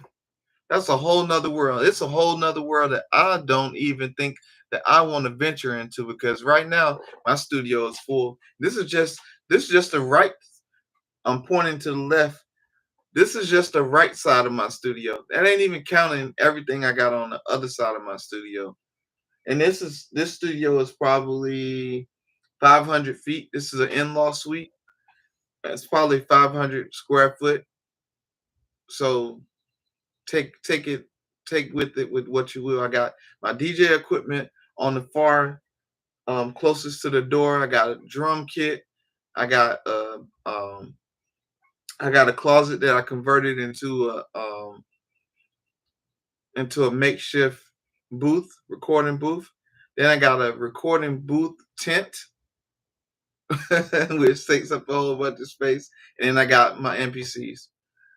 There's a question that somebody asked about MPCs somewhere that I didn't answer.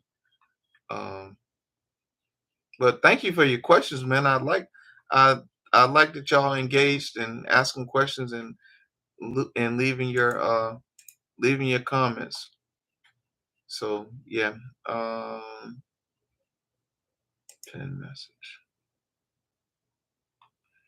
All right, Caldera was made for you. Then I think you're gonna love it. Yeah, I think I'm gonna like it too. I think I'm gonna like it too because I like to I like to bang out stuff on the keyboard, and like I said earlier, I use a lot of expansions.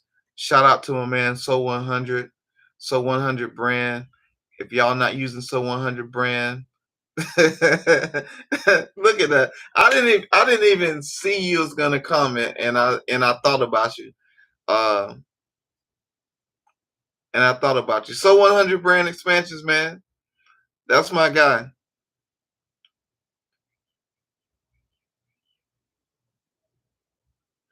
Get some bread and butter cents. I got the Hydra Cent 2500 and Model D. Got analog and digital cover. Hey, man, salute to you. Salute to you, base levels. Listen, I dare you all. I dare you all to go to the synth side of YouTube. Go to the synth side of YouTube where they're making freaking noise, and you plugging in freaking what's the shit? You're plugging in damn what the thing's called. Damn, my brain is not working right now. Where you plugging in the thing where you plug in your synths at. Just go to a corner of YouTube where they're using synths, and you'll see that's a whole nother world. And it's a whole nother pot of money that I ain't digging into. My wife asked me one day, she said, how much yeah, I can't wrap my mind around the sense just yet, and I don't want to wrap my mind around it because that's a whole nother side of money that I ain't into just yet. My wife asked me at one point, well, how much do you think that you've invested in your studio over time? And I said, man, over 20 years? 20 years easily I've spent 80,000 in my studio. And let me tell you why I've invested 80,000, maybe $100,000 into my studio. This is my 12th studio that I've built. 12. 1, 2, 3, 4, 5, 6, 7, 8, 9, 10, 11, 12. I know y'all can count. 12th studio that I built in my lifetime. And that's because I was prior service military. And while I was active duty, every time I moved into a new house or every time I went to a new duty station, I built a new studio, or I took my new studio every time I moved into a new house or I moved into a new crib or whatever. And so every time I moved, I made my studio brand new again. I updated, I put glass doors in one time. Um, one house, my last house that I got when I retired, my wife gave me the studio, so I had 14.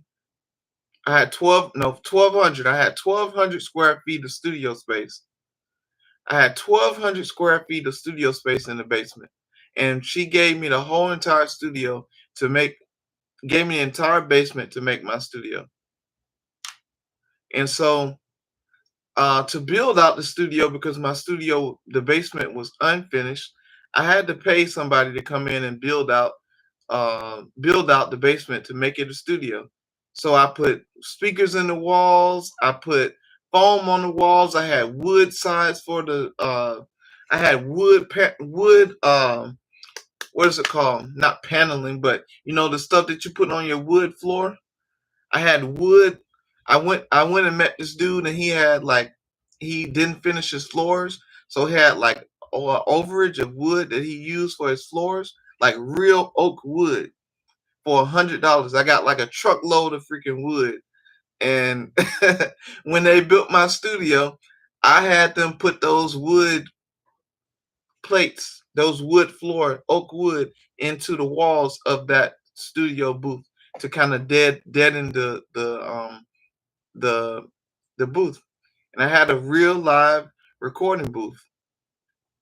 So I had to pay somebody, you know, um, it ended up being 30, 40 bands to fix my studio.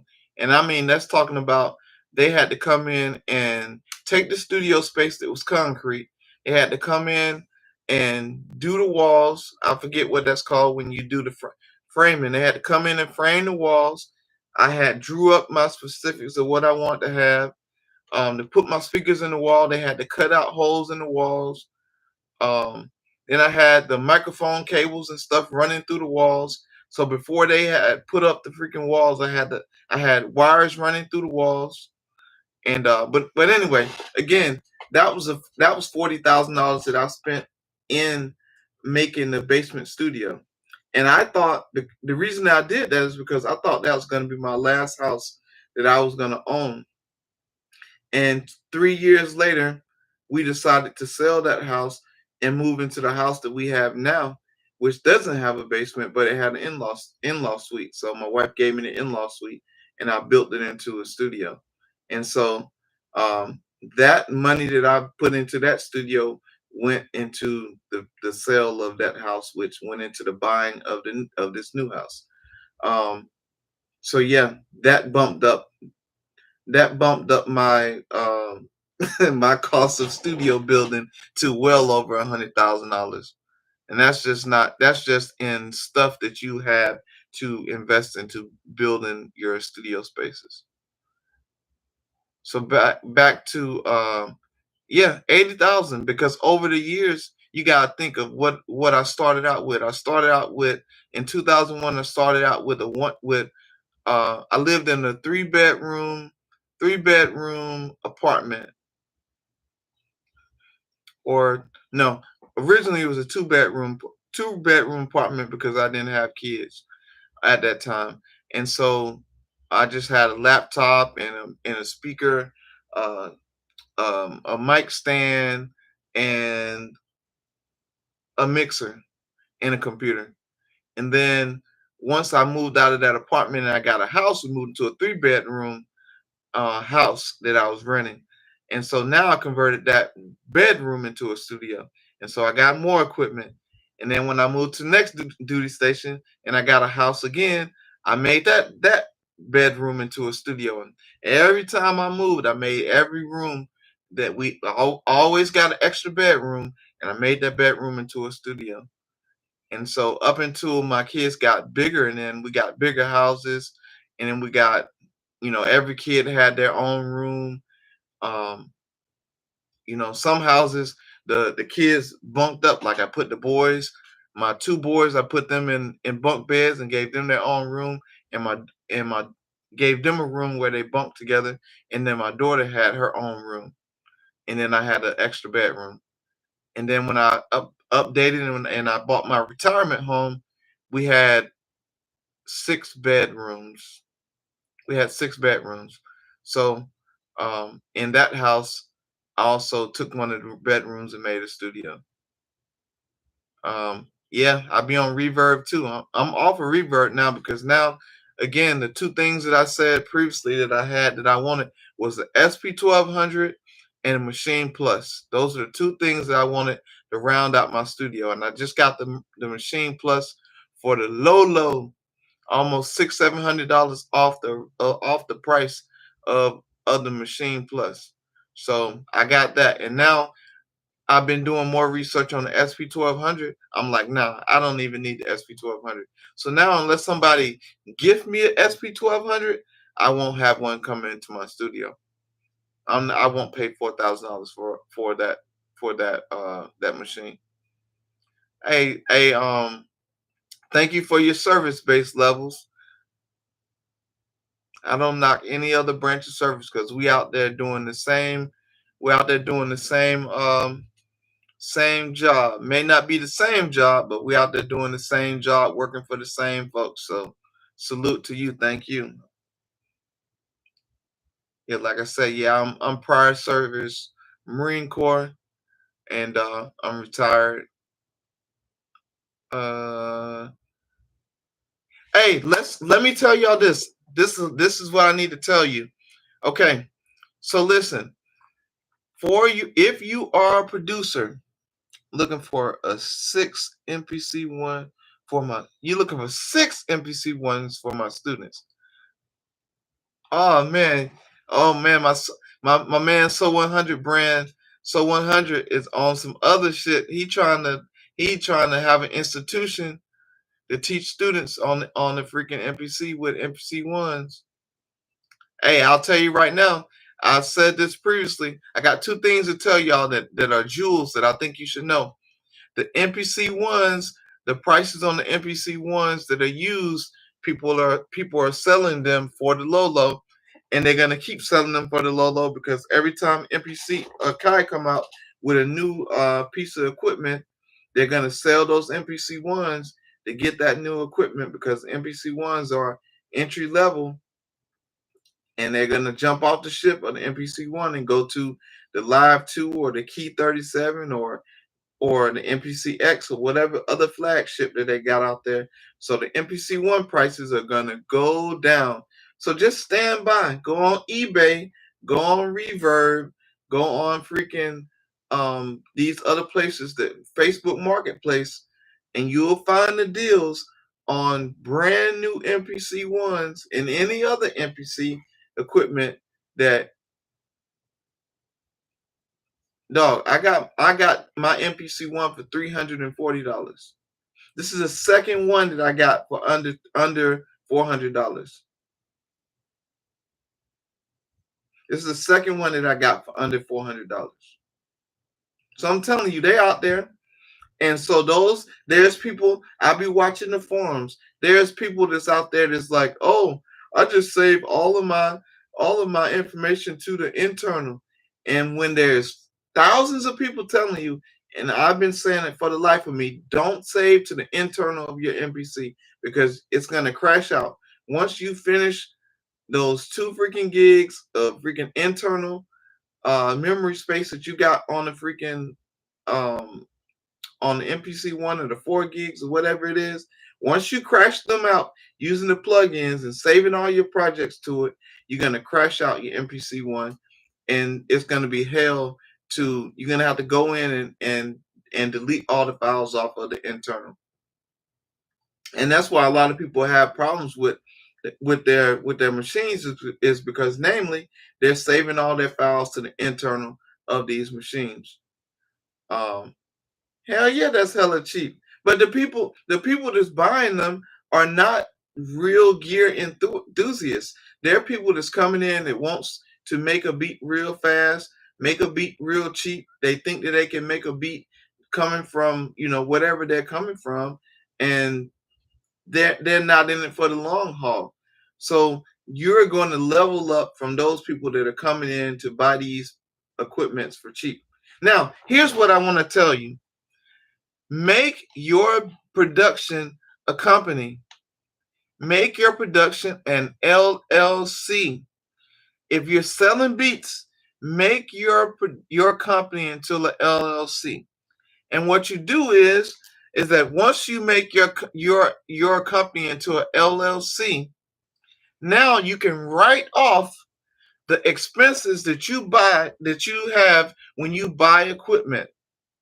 So when you spend $10,000 a year buying equipment, you can write that off to the federal government. And this is not no scamming shit. This is real shit because it's a business. You are selling beats to a consumer. You are selling your information, your YouTube content. You're selling your Facebook. You're selling your IG to a consumer. You're selling. If you make a website for your business, you can write that off to your LLC. Whatever it costs to build your website, you can write that off under your LLC. And guess what? When you file your taxes at the end of the year, you get that money back. I don't mean to scream, but you get half of that money. You get a percent of that money back. So let's say you spent $10,000 on equipment. Guess what? At the end of the year, if you didn't make tens of thousands of dollars from making money from your business, you're going to get half of that money back in your taxes. Now let me give you another level of that. Because you're making beats in your house, you're able to write off you're able to write off the insurance that you pay on your house, a portion of your insurance. You're able to write off a portion of your light bill. You're able to write off a portion of your furniture bill because you're buying furniture to sit on to use in your studio. You're able to write off half of your internet because you're using your internet to go on live like we're live now. You're using your phone to reach out to your consumers. You're using your phone to post to YouTube, to post to Instagram, to post to Twitter. You're using your internet. You get what I'm saying? It never stops. You're able to write off a portion of whatever it is you use for your business. If you go out and meet somebody, you're using gas to drive your personal vehicle, which you use your vehicle as your business vehicle to go out to take somebody to eat, to take a meeting. You're using gas. You get to write off a portion of your business to your LLC. Here's the last bit of sauce I'll tell you. When you go to create your LLC, it's going to cost you a little bit of money, maybe $150, $200, depending on what part of the world you live in. Now, yeah, I do need to make a video on it. Everywhere that I'm posted, I say all the time, and it falls on deaf ears. But for you all who are here for this live, you'll be able to catch the replay, and I'm gonna clip this joint up, so you'll be able to see it on my other social media platforms, which I'm out there at BeatsbyLonza on everything. Google me, BeatsbyLonza. Google me. You'll find 5 pages of BeatsbyLonza before it goes empty.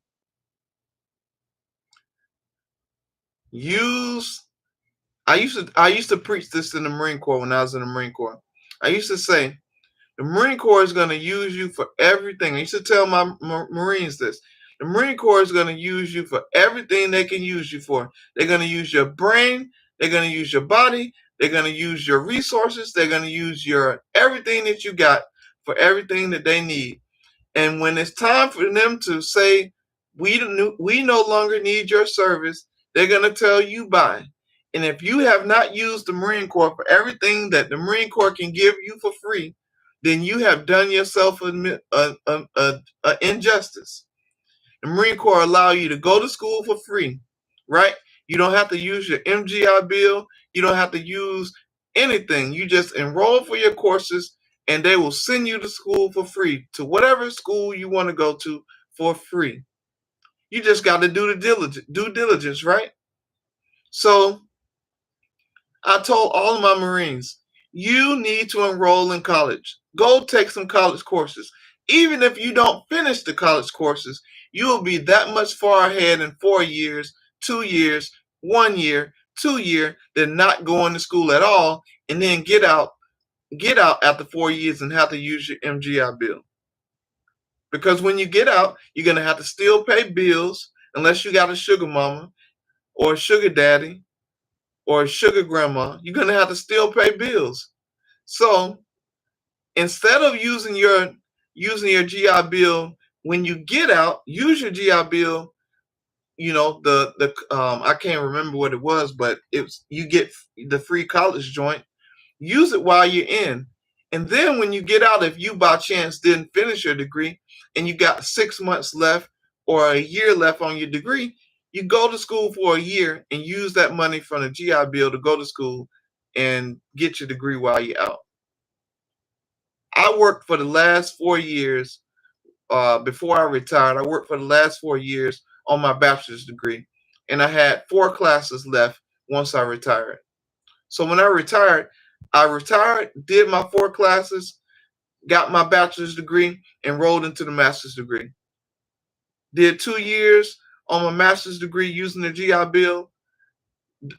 Graduated, got my master's degree, got a job, and then I still got 17 and a half months left of GI Bill left that I can transfer to my kids to go to school. Now my kid my kid is about to graduate high school right now, has a full ride to get an associate's degree using my GI Bill with what I got left. Full ride. So on my camera about to go crazy because I did some motion and I don't know how to cut the motion off. So my kid can go to college full ride off of my GI Bill. And I got 2 degrees out of that. But back to using what you got, because the world is not gonna do anything for you. You got to step out there and do it yourself. So I'm telling you, create your business today. And even if you only make $1 in making beats, you can still write off half of your business to your business at the end of the year when you do your taxes. You ain't gotta take my word for it. There's people out there that's done it.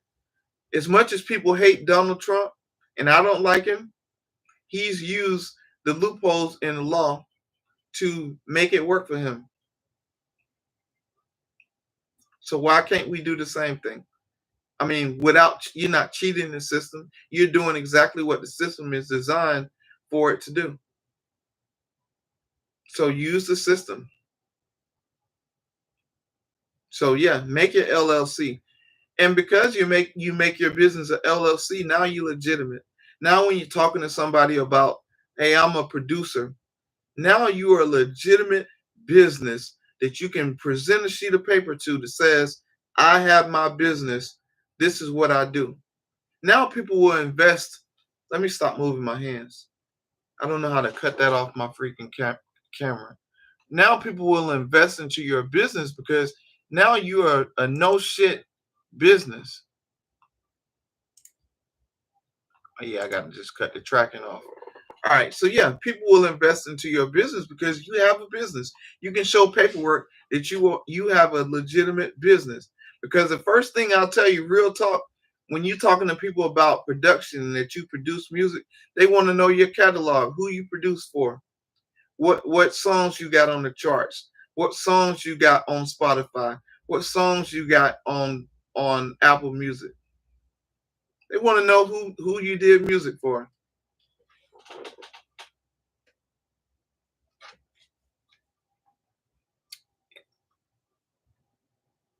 So yeah, you need to do that. You need to invest in yourself. Always invest in yourself and count on you. You can't count on nobody else. You can count on you. So put your money on you.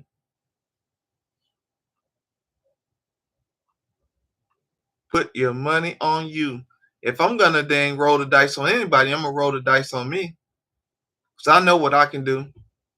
Not to be humble, not to sound like I'm not humble and that I'm this and that, but I know what I'm capable of. So I gotta put my money on me.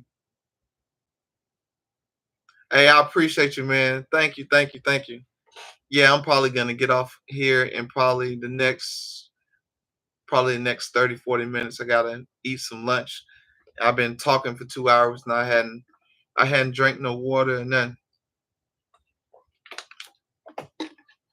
yeah, hey, congratulations, Hayes.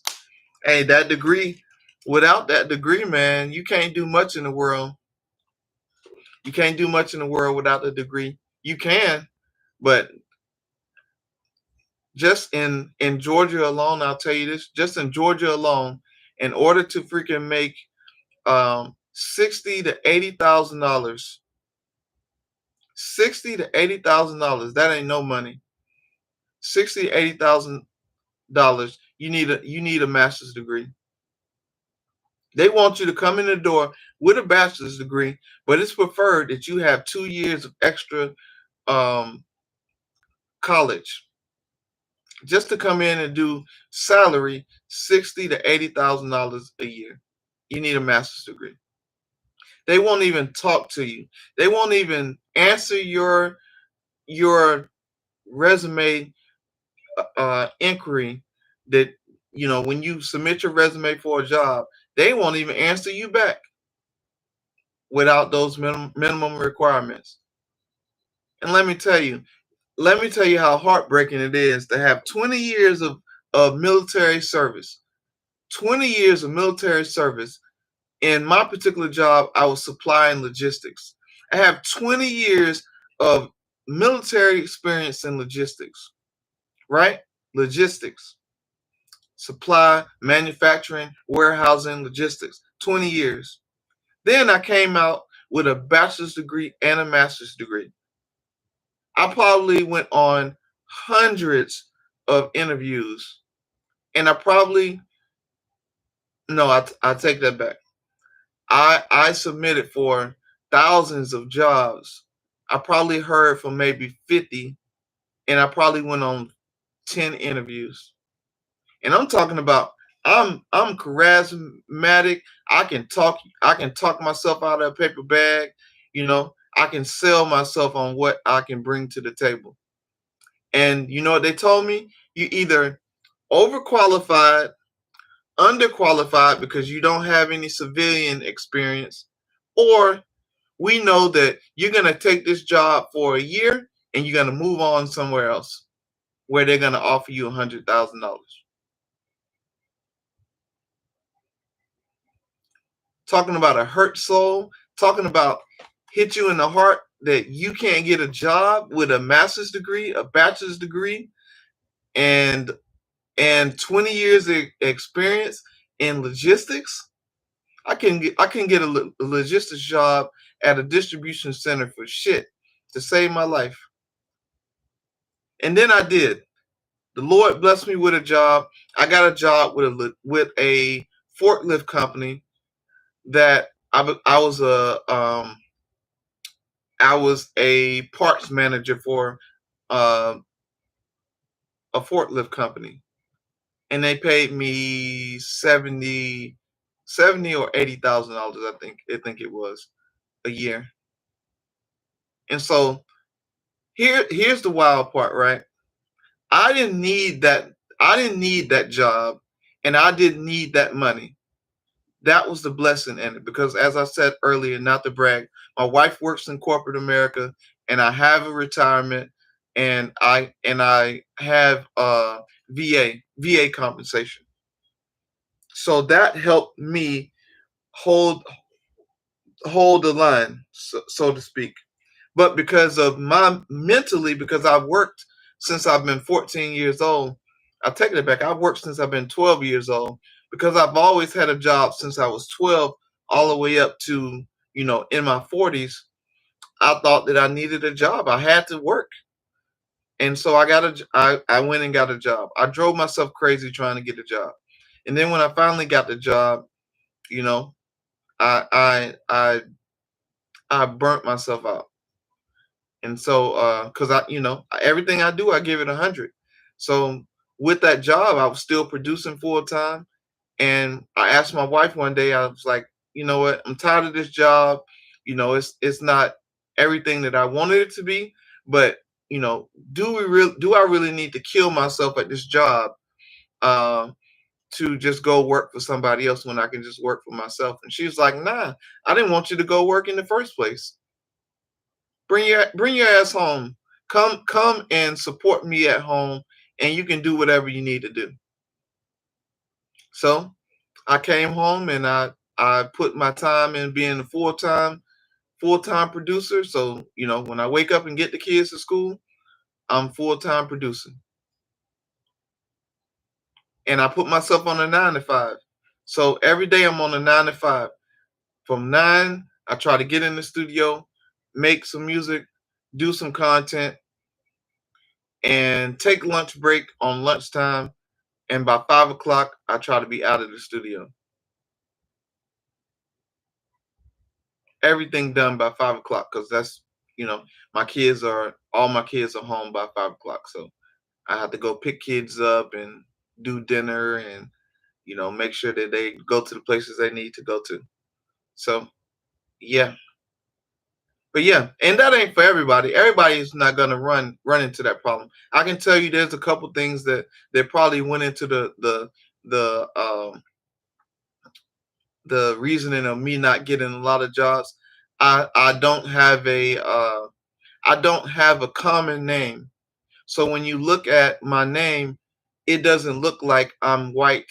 It doesn't look like it doesn't look like it looks like I'm ethnic. It looks like I'm either African, or it looks like I'm from another place. And so, believe it or not, people look into that. They look at what region you're from and what your name looks like. If I would have been Chris Ivy or Mike Ivy or Mike uh Richards, I probably would have got more uh interviews or callbacks based off of but once you get on the phone and they hear that they hear that you speak a certain way, or you are you are something. There's a lot of people that will turn you away because they have a preconceived notion of who you are already out the door. And coming in that I came from the Marine Corps, that's another preconceived notion that they have of you, of the job that you did and the job that you do, and how you're going to come in and make this company, you know what you're going to do when you come into this company. I'm a disruptor. I come in, I see some shit ain't right. I'm gonna say the shit ain't right. I come in, I see that you treating my people wrong. I'm gonna speak up that, hey, there's a different way to do this. Uh, they don't want to feel wrong, saying it wrong. When I can't see what that says. I don't. They don't want to feel wrong. Wrong. They don't want to real. They don't want to feel wrong for saying it wrong too. Oh yeah, it's levels to this shit, bro. It's a lot of, you know, it is what it is. You know what I'm saying? But guess what? At the end of the day, bills got to get paid. You got to do what you got to do. If I could have worked at McDonald's, I would have worked at McDonald's for $12 an hour if I needed to feed my family. I would have picked up dog shit on the side of the road every day if that's what I need to do to feed my family. Somebody would have hired me. I would have went in and begged somebody for a minimum wage job if that's how I needed to feed my family. But that wasn't the case. So I didn't have to go for those lower wages jobs. Nothing to anybody that's blue collar that has to work those jobs. This is not a slight to anybody that has to work those jobs. I'm just saying, for me personally, um, the bang for the buck for my household, and for me to go out there and work 8 hours, 40 hours a week for somebody to bring money home to my wife, who works corporate America, that makes a certain amount of money. The bang don't match the buck if I ain't out there making 80 to $100,000 a year on a job. It just don't do it, because I'm gonna burn that up in gas. I'm gonna burn that out in hours that I need to spend time with my family too, and that wouldn't have worked for my family dynamic. So plus 20 years of work experience, eh, I don't think I need to go out there and flip no fries for a 17-year-old, 24-year-old manager. I don't think I need to do that. Now I might be talking some shit, but yeah, I don't think I want to do that. That is the chip that is on my shoulder. That I don't think that I need to do that. Would I have done it? Hell yeah. But in reality, is that what I would have wanted to go for? Then I wouldn't have wanted to do that. So that's real talk. Um, I do a lot of shit, man. I got podcasts, I produce, I engineer. What else I do? I DJ. I'm a full-time dad, full-time husband. So take it with what you will of how you have to, juggle those jobs. Got to figure it out. And I'll tell you, that's where my bread and butter. Originally, when I built my business, when I built my LLC was built around DJing, my DJ business, because I was making some money on the DJ business. But then it's seasonal. Once you get into the wintertime, the summer parties die out. You have fall parties and stuff like that, and birthday parties, but that's birthday parties and weddings and stuff. So there I had a season where there wasn't a lot of work for DJing, and then I just have my repeat customers that I had that come back to me that I have. So my LLC was built around my DJ business, and I was spending a little bit of money on my DJ equipment. So I wanted to find a way to write that off, and yeah, that's how that happened. And then I added on not only my DJ business but my production business. So then my website, I hired a website builder, which is my niece. That's what she does for a living. She builds websites, and so I hired her to build my website and gave her access gave her access to my beat folder that I keep on my computer. She has access to it, and she can go in and upload any beat that's in my folder, and she uploaded directly uh, to my website. All right, I'll right now. Ask y'all for any questions y'all may have before I get out of here. Again, I appreciate each and every one of you that have stuck through the live, that have asked questions, that have taken time off of your lunch break to come hang out with me. I appreciate it. And we're gonna do this. We're gonna do this a lot. I'm gonna do this where I get in front of the camera because shout out to my man Khalif at Khalif Wins. He told me that Zay, you don't get in front of the camera enough, and people need to see you in front of the camera because you have a lot of information that you can pass on. And so I want to get in front of the camera and kind of just pass on what I know and tell y'all, what I got.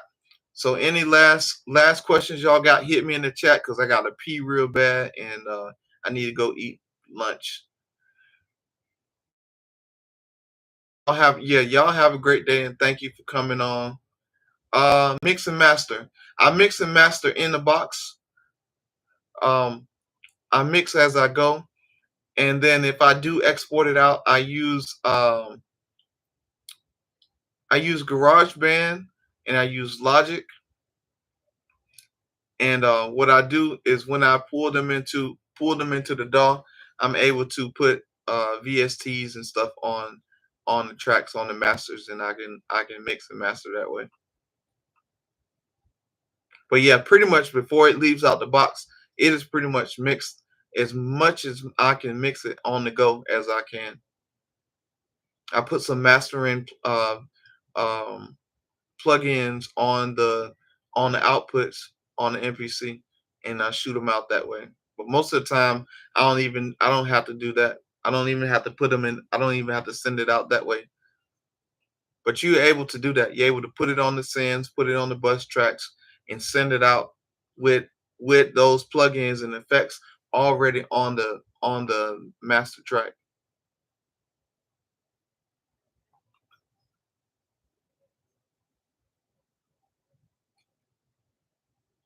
But when I do mix and master, it's really for me recording myself personally. And I record in BandLab on my phone, which is, like we talked about earlier, Cakewalk was my bread and butter. So I'm familiar with Cakewalk. So I'm really familiar with BandLab, and BandLab with just the headphone is so. I mean, it is incredible. On the fly recording, mixing, mastering in on the spot, and yeah. From there, I just export the stems out, bring them into GarageBand or Logic, but most times it's GarageBand. I throw a freaking plug-in on the master track and find one that sounds good, and voila, song done. So yeah, that's that. Top 4 plugins on the MPC output. All right, so you gotta have a compressor. I'm not gonna tell you which compressor to use, but I'll tell you what you should have. You should have some type of limiter on your drums. You should have a compressor. Um, you should have limiter, compressor. There's four things you should have: limiter, compressor. Um, you may want something that's gonna maximize, like maybe you may want to maximize your drum. So sometimes you want to have a maximizer on it, but that may make it too loud. So you have to mix to your taste, and then pick something. Once you got those three, pick something that sounds good in the effects box and listen to it. And if it makes your mix sound good, then use four. Well, those are the three things you'd have: a limiter, a compressor, a maximizer if you need it. You may need something to uh, duck in and out of your plugins. So Mother Ducker is good for making it move the levels where they need to be to make space. Because you know that, right? So you need to have space. The bass takes up a certain frequency. The keyboard take up a certain frequency. And whatever else you need in it takes up a certain frequency. And then you got to have some frequency space for your vocals. So yeah, you want to use the plugins in there that will save you some space to add some vocals. Last word of advice: make your beats where you got some space for your rappers and singers to have space to rap and sing on. I learned that late in the game that I just it sounded good to me, so I sent it out. But then it gave no space for the rapper to rap. And the rapper told me that he was like, "Man, I like the beat, but I can't catch it."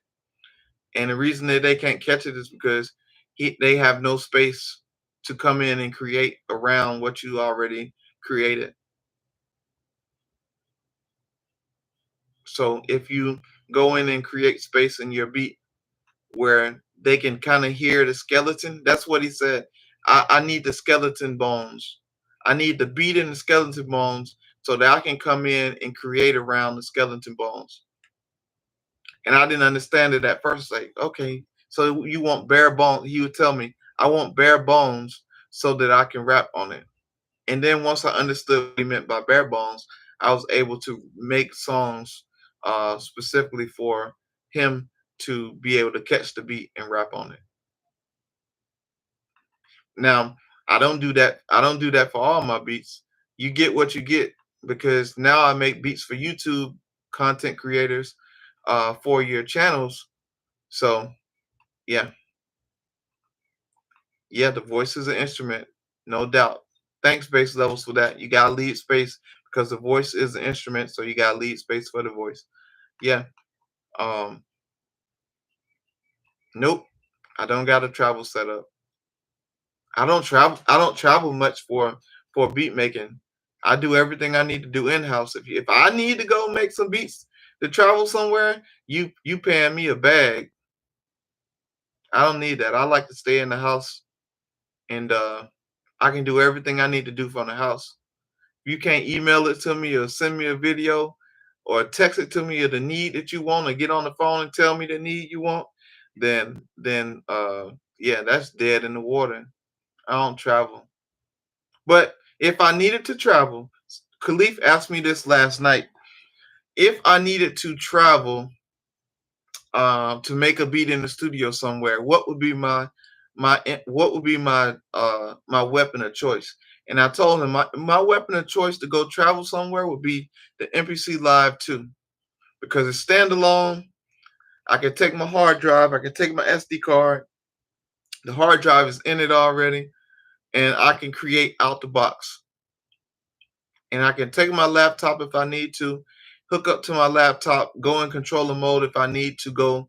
If I need to go Super Cyan and I needed to, you know, add some more plugins or do some more stuff in the computer, I got my laptop with me, and that will be my travel setup. My MacBook Pro and my MPC Live 2. They got a speaker on it. So that way, if I'm just in standalone mode and the producer want to hear the producer want to hear what I made on the MPC, I can just cut the speaker on. They can hear it right there. Oh yeah. See, my studio is out. My studio is separated from my house, so that's why I got 9 to 5. I come in here 9 to 5, do my work in the studio, and then I go to my house. So yeah. So again, appreciate each and every one of you. If I haven't mentioned you by name, hey, don't take that to heart. Um, Again, everybody that's been here, I appreciate you, man. Shout out to everybody. Um, and I thank you. And y'all catch me on the next live. And if you want to help a brother out, you can help me by sending a donation to my Cash App. It is $ first name LONZA MIVEY. That's just a recommendation, donation. If you want to, donations, donations, donations, donations. If you want to help a brother out, that's my freaking Cash App. And if not, man, it's all good. Just being here, just you being here on the live, man, is enough for me, and I appreciate you. So thank you, and I'll catch y'all on the next go round. Peace out.